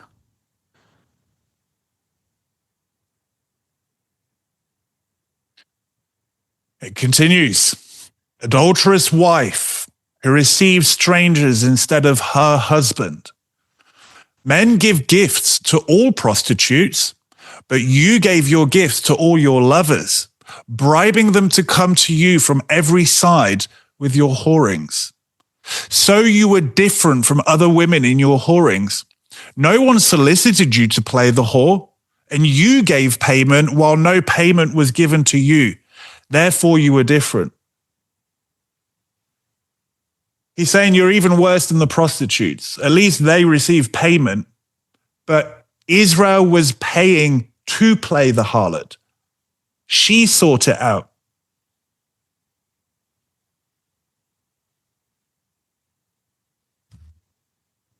prophet Ezekiel is dealing with matters, at least we believe, of not only the great shadow picture and the physical of what's being taught under a bridal illusion by Elohim to his people, but then dealing with the consequence of where she's gone and to how great she's gone there. But he's also brought in the allusions to something that happened outside the time domain.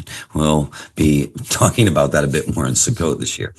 But it's interesting how Ezekiel is handling this. He is seeing not only a great picture within the time domain, within this test we call life, and in involving spiritual adultery, but he's alluding or equating to how significant this is, that there's actually something that's pointing to outside the time domain.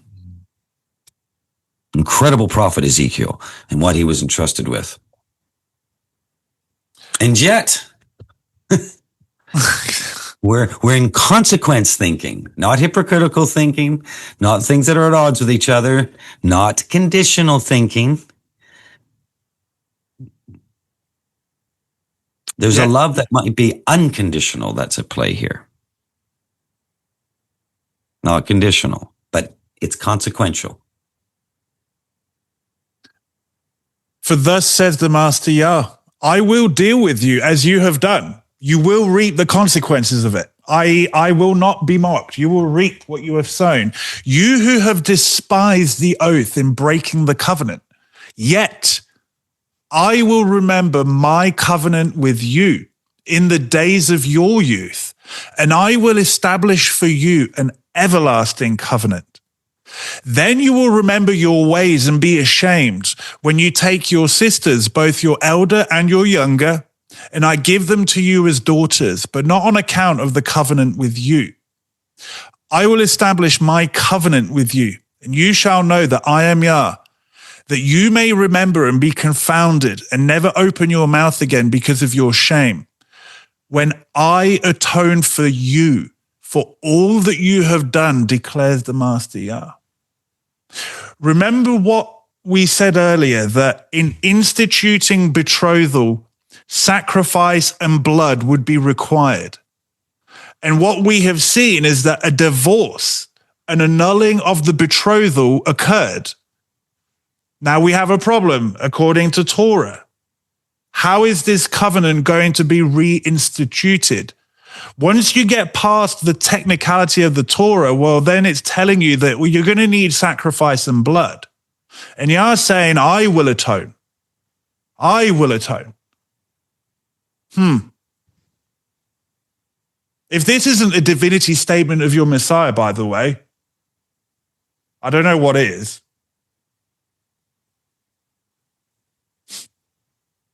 Why wed an adulterous betrothed woman then?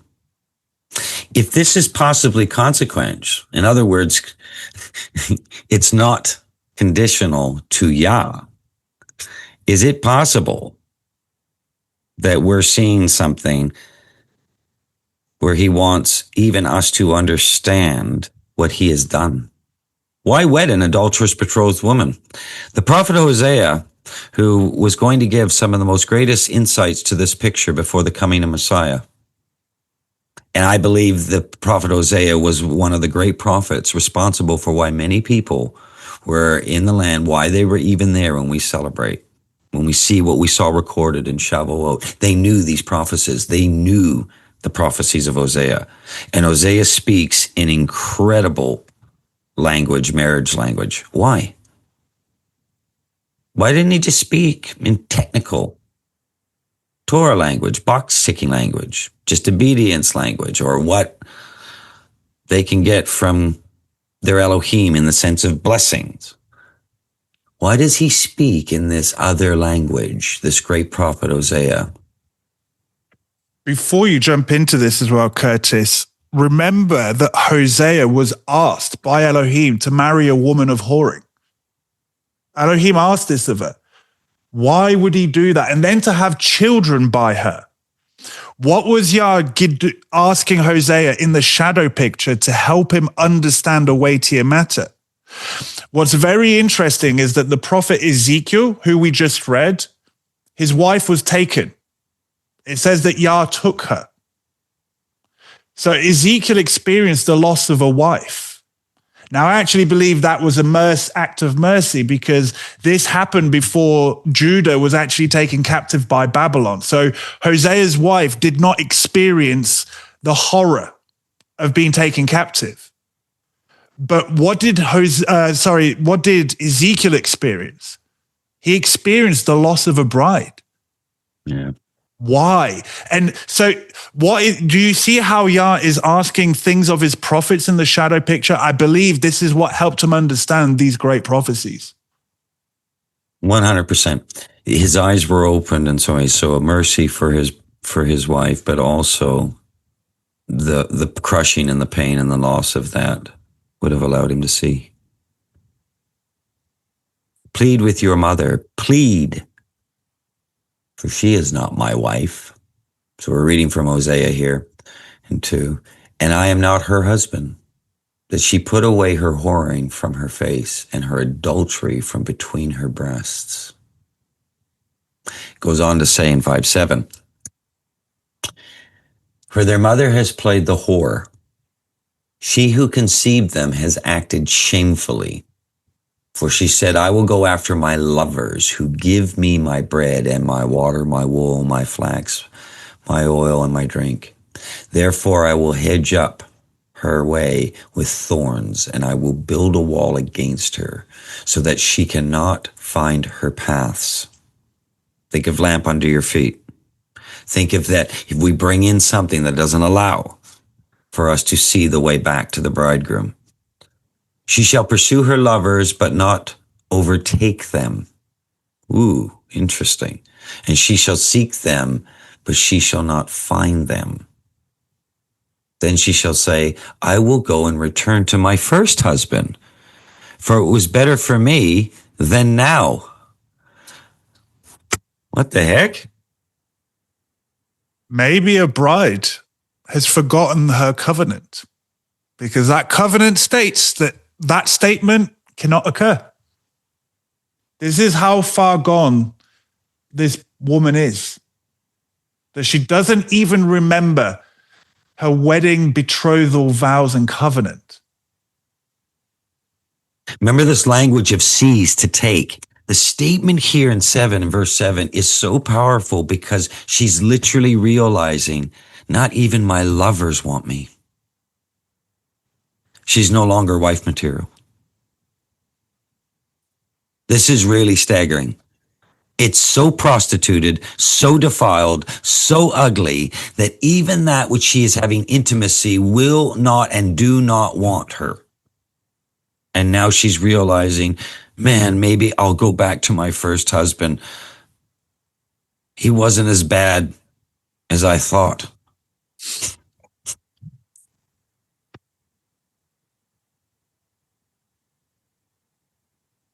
Hosea continues in verses 8 and 9. She did not know that it was I who gave her the grain, the wine, and the oil, and who lavished on her silver and gold, which they used for Baal.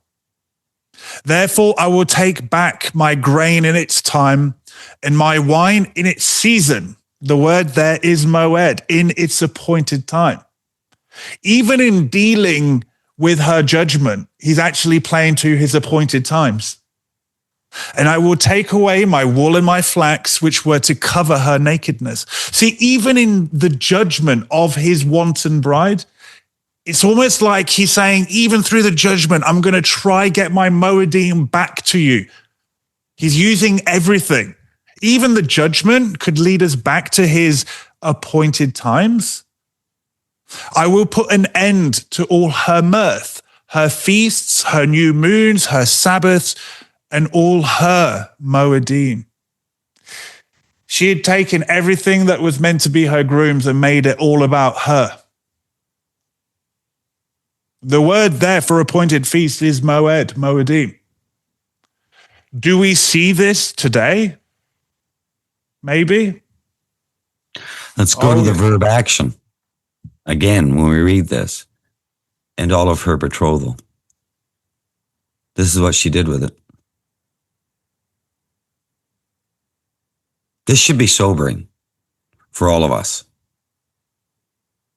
The gold and the silver, what was given to her, she used for spiritual adultery. Baal.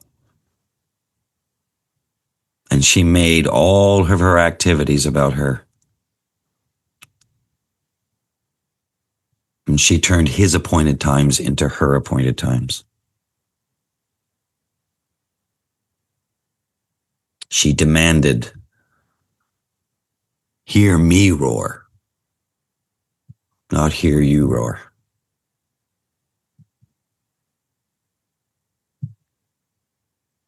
Is it possible that we're making this all about us right now? Is it possible we've made it all about us, the bride, that we've made it all about our traditions and our religions and everything else that come with it? What do we look like?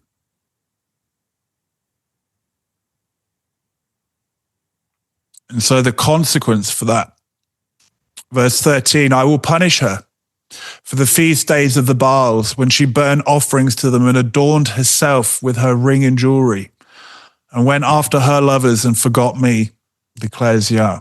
He will not be mocked. Yet, therefore, it continues in verse 14, behold, I will allure her and bring her into the wilderness and speak tenderly to her.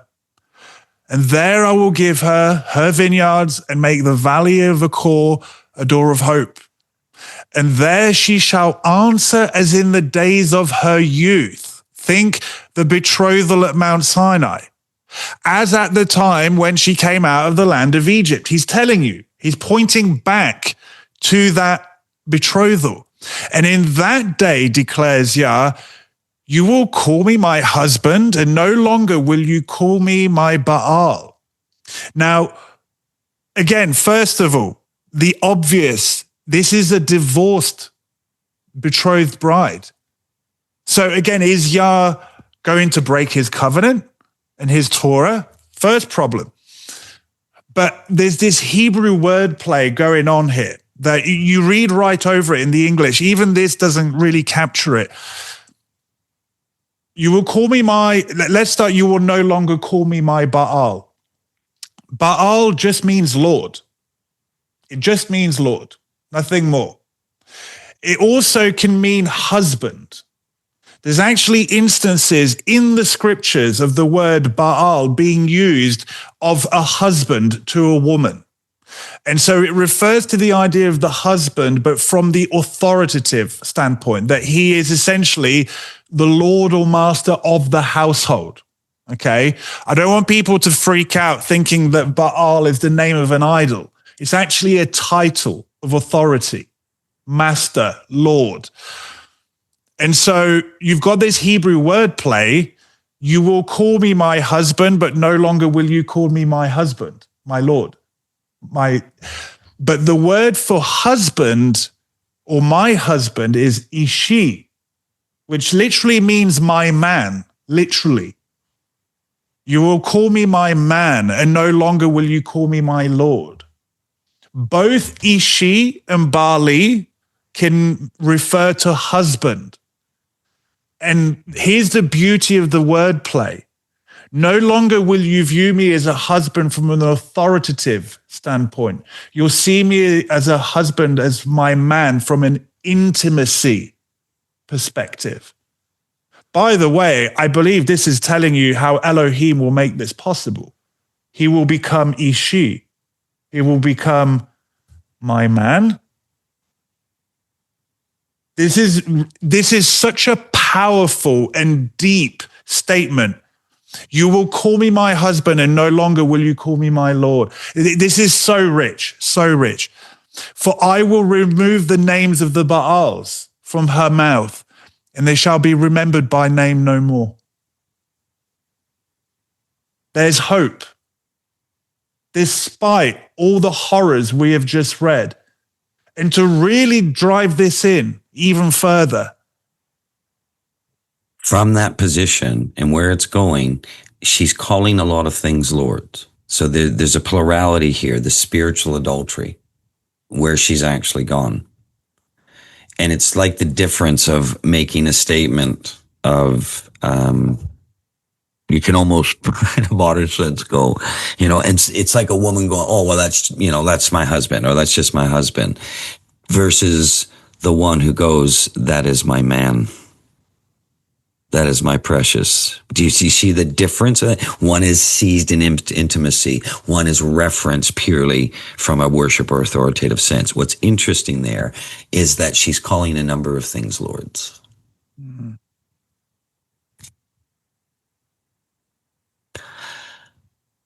The great messianic appointed time prophecy. Did Hosea understand any of the stuff we've looked at today in this teaching? We believe he did. And it was going to set up and tee up the coming of Messiah. I will betroth you to me forever. If this was all conditional speak, how is this possible? Is it conditional speak that we're reading in Torah? Or was it unconditional love that we're reading in Torah? How something would like us to think that he's a capricious Elohim, and one that would not fulfill his promises based on your bad behavior or mine. Interesting, isn't it? How easily we are fooled. I will betroth you to me forever. I will betroth you to me in righteousness and in justice and steadfast love and in mercy. What did Hosea understand? Is it possibly understood? Probably far better than I. Certainly Michael and I and anybody here. Is it possible that Hosea had an understanding of what we've discussed today at an even greater level? I will betroth you to me in faithfulness, and you shall know Yah. There's a Chad picture being pointed to here. A great messianic prophecy is being stated here. How is he going to achieve this? We've just come from a position that's so ugly, and yet Hosea is pointing to something that's coming. And this is only just hundreds of years before we're about to see the entry of Messiah into the time domain. And he needs an ancient Hebrew marriage covenant window to not only perform that entry, but to not dishonor everything in the process. And we just happen to have somebody called Joseph and Miriam who happened to take these matters seriously at that time. Interesting. Coincidence, Michael. I know. And so we're back to this great conundrum. If this is all about a broken marriage covenant, especially at the betrothal stage, how is it possible for a divorced bride, whether it be at betrothed or post-marriage, remember, a bride is a bride, no matter where in the process, how is it possible for her to remarry her former husband according to Torah? Because Yah has said, I have divorced you, but I will betroth you again. I believe Hosea actually understood. Because what did Yah say to Hosea? No longer will you call me Baali. What will you call me? Ishi, my man. Something is entering the picture. If you wrong way. We're going to read Deuteronomy 24 from verse 1. When a man takes a wife and marries her, if then she finds no favor in his eyes, because he has found some indecency in her. If you take Yeshua's words, this is telling you of adultery, essentially, and unfaithfulness. And he writes her a certificate of divorce and puts it in her hand and sends her out of his house. So now you have the definition of divorce. You have a legal document being put in the woman's hand, and she is sent out the house. What happened to the house of Israel? She was given a certificate of divorce, and she was cast out the land, was she not? Out the house you go. You are no longer my wife. I'm no longer your husband. And she goes and becomes another man's wife. And the latter man takes her and writes her a certificate of divorce and puts it in her hand and sends her out of his house. Or if the latter man dies, who took her to be his wife. The Torah is telling you there's two ways for a woman to be released from a marriage. One is divorce, one is death. Right there. What did Elohim say he would be called? Ishi. My man. Ooh. Can a man die?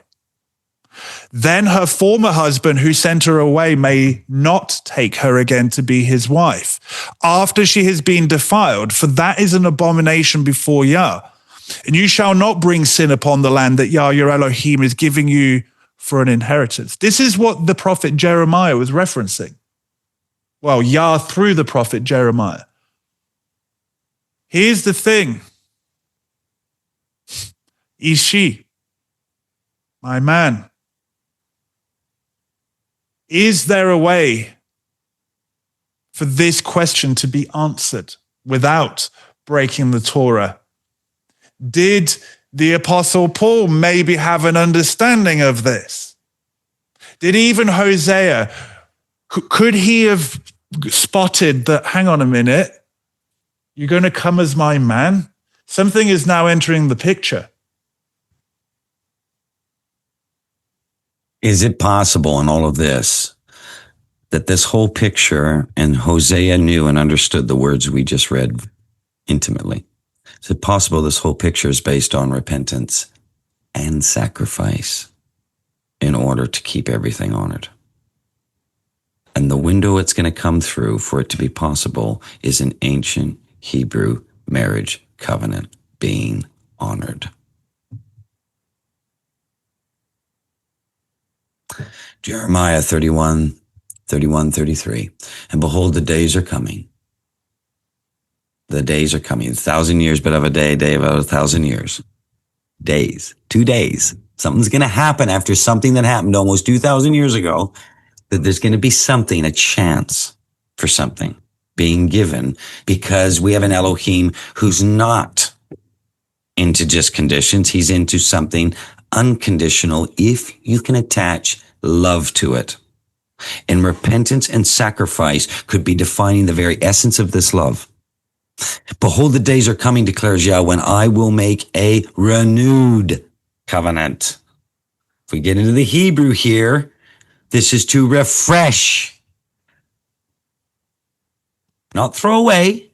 I'm going to refresh something that once was in play.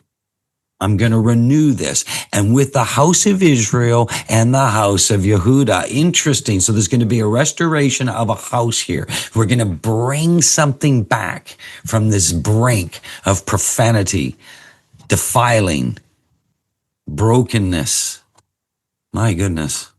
And just to point out that the word for new or renewed, chadash, is the root word for the renewed moon, the chodesh.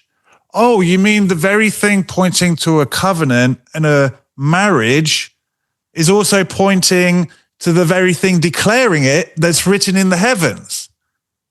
Fancy that. This is going to become very significant later in the series when we show you what it's actually pointing to in relationship to these great lights. Because there is something reflected and preserved in this whole covenant process, this ancient Hebrew marriage covenant process.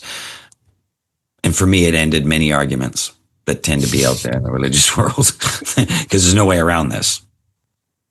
Anyway, not like the covenant that I made with their fathers on the day when I took them out of by the hand to bring them out of the land of Yitzharim or Egypt. My covenant that they broke. Though I was their husband. You're considered the husband at the betrothal stage. Okay, there's something very, very interesting. Say, although I was considered their husband. Why use this bridal language again? Now Jeremiah's doing it. We got Hosea doing it. We got Jeremiah doing it. We got Ezekiel doing it. What's going on here? Why are all these prophets speaking marriage language?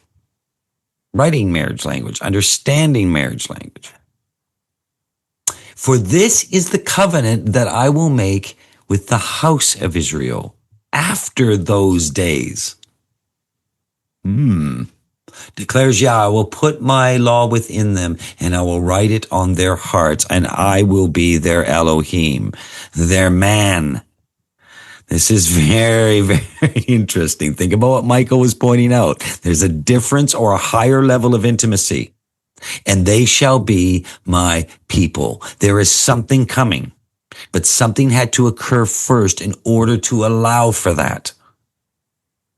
And this is where it's going to put to rest. There is no question who Yeshua was. There is only one thing that can fulfill this. And there is only one Elohim that could possibly do this and not dishonor his own words, his own promises, his own precepts. And if we view it through the precepts and traditions of men, maybe you could accuse Elohim of such a thing. But if you keep it with the simplicity that's found in Messiah, if we don't add or take away stuff, we find that there's something very special going on here. Okay, let's finish up with this. The Bible, what is this really all about?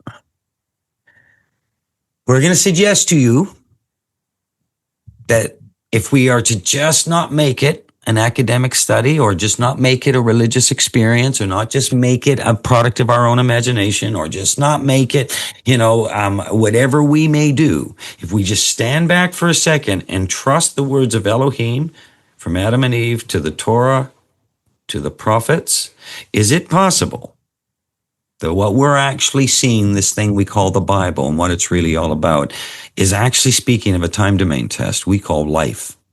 A test of a bridegroom who's searching for his bride. He's using this governance bridal language and this Akkad nature to explain to us in the physical shadow picture using marriage between a man and a woman. That doesn't mean that that shadow picture is what it is in the spiritual. It means I'm using this to teach you. 6,000 years of a broken marriage betrothal due to a spiritually adulterous people.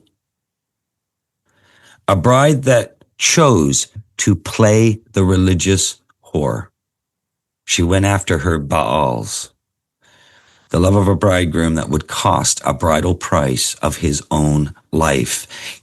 It had to, in order to not break what was written in the Torah. The only way back to her is his death, and nothing could be considered by the heavens or on earth. What if you could raise from the dead? She would now have an opportunity to actually do something. And the only way a man could be risen from the dead is if he was sinless, because then life is owed to him. Think about that. All the wonders and magnitudes and the wisdom of Elohim. I know. It's to even fathom the depth of what we're talking about here, to even question who Yeshua was, what the Torah is actually saying, and that it's all being spoken through his Moedim, his Moeds, that are all actually pointing to a final action of betrothal that he's going to take to its fullest extension. We're given some things in Revelation, and we'll be talking about this as we keep going with this. Is the Bible full of inconsistencies? Is it full of contradictions? Is it full of all of this stuff that we bring in with our academia and our religious precepts and traditions? Or is it absolutely cohesive from beginning to end if you actually understand what it's saying? Because apparently everybody's speaking marriage language here if we have eyes to see. People far more knowledgeable than any of us. And they're speaking it. They're understanding it. And in fact, remember what we said in the first part of this series, this big statement, this proclamation that if you truly want to understand this thing we call the Bible, we're going to need to understand who we are. We're going to need to understand a biblical ancient Hebrew marriage perspective. If we really truly want to understand prophecy, he's defined how we're going to understand it. And yet we've played all the religious whoring games we could possibly imagine, filled the books and the halls up with our various traditions, precepts, interpretations, and imaginations, and built them all upon little bits here and there? Did we really look through the simplicity in the lens of the appointed times? Did we look at the exact place that we were supposed to, or did we turn away from that, even possibly throw them out? Is it possible that we've thrown away the bits that are conditional to such a degree that we could even end up throwing away the very testament of it all? The blood that would allow restoration on an ancient Tav, what we call the cross, almost 2,000 years ago, a blood bridal price which would cost the life of the bridegroom, to give her a chance to make a sovereign choice, to choose him once again, to love, obey, and know him, intimacy, Ishi, the man, or not. Consequences still in play. To have written on her heart his covenant, his way, his truth, his life, to allow love to become truly legitimate. The dream and desire of an Elohim, not to just show us how much he loves us, not just to show us how unconditional his love is, that he would actually receive it in return. Have we made this time domain test and our life and our little experience in the reality all about us? Is it possible that we have the nature of the very thing described in Scripture that would make it all about us, the bride, that would make it all about what we desire, what we want, and we didn't make it about him and what he desires? Which path will we choose? We go through the rest of this series and on to Sukkot. We do everything we can for us to understand this, that there is a path that is lit by his lamp, and there's another way.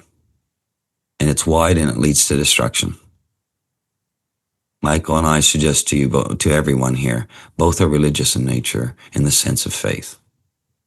One is pure, and one is full of a lot of stuff. Is his love conditional, or is he actually demonstrating and teaching us that his love is unconditional?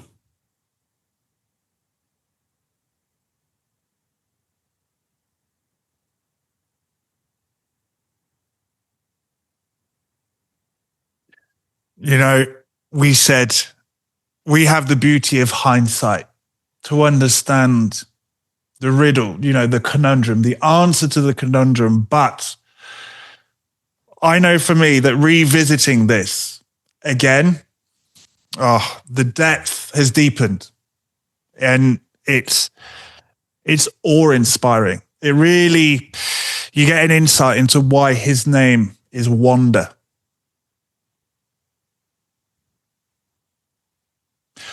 Let's stop here. We'll do some Q&A. Amen.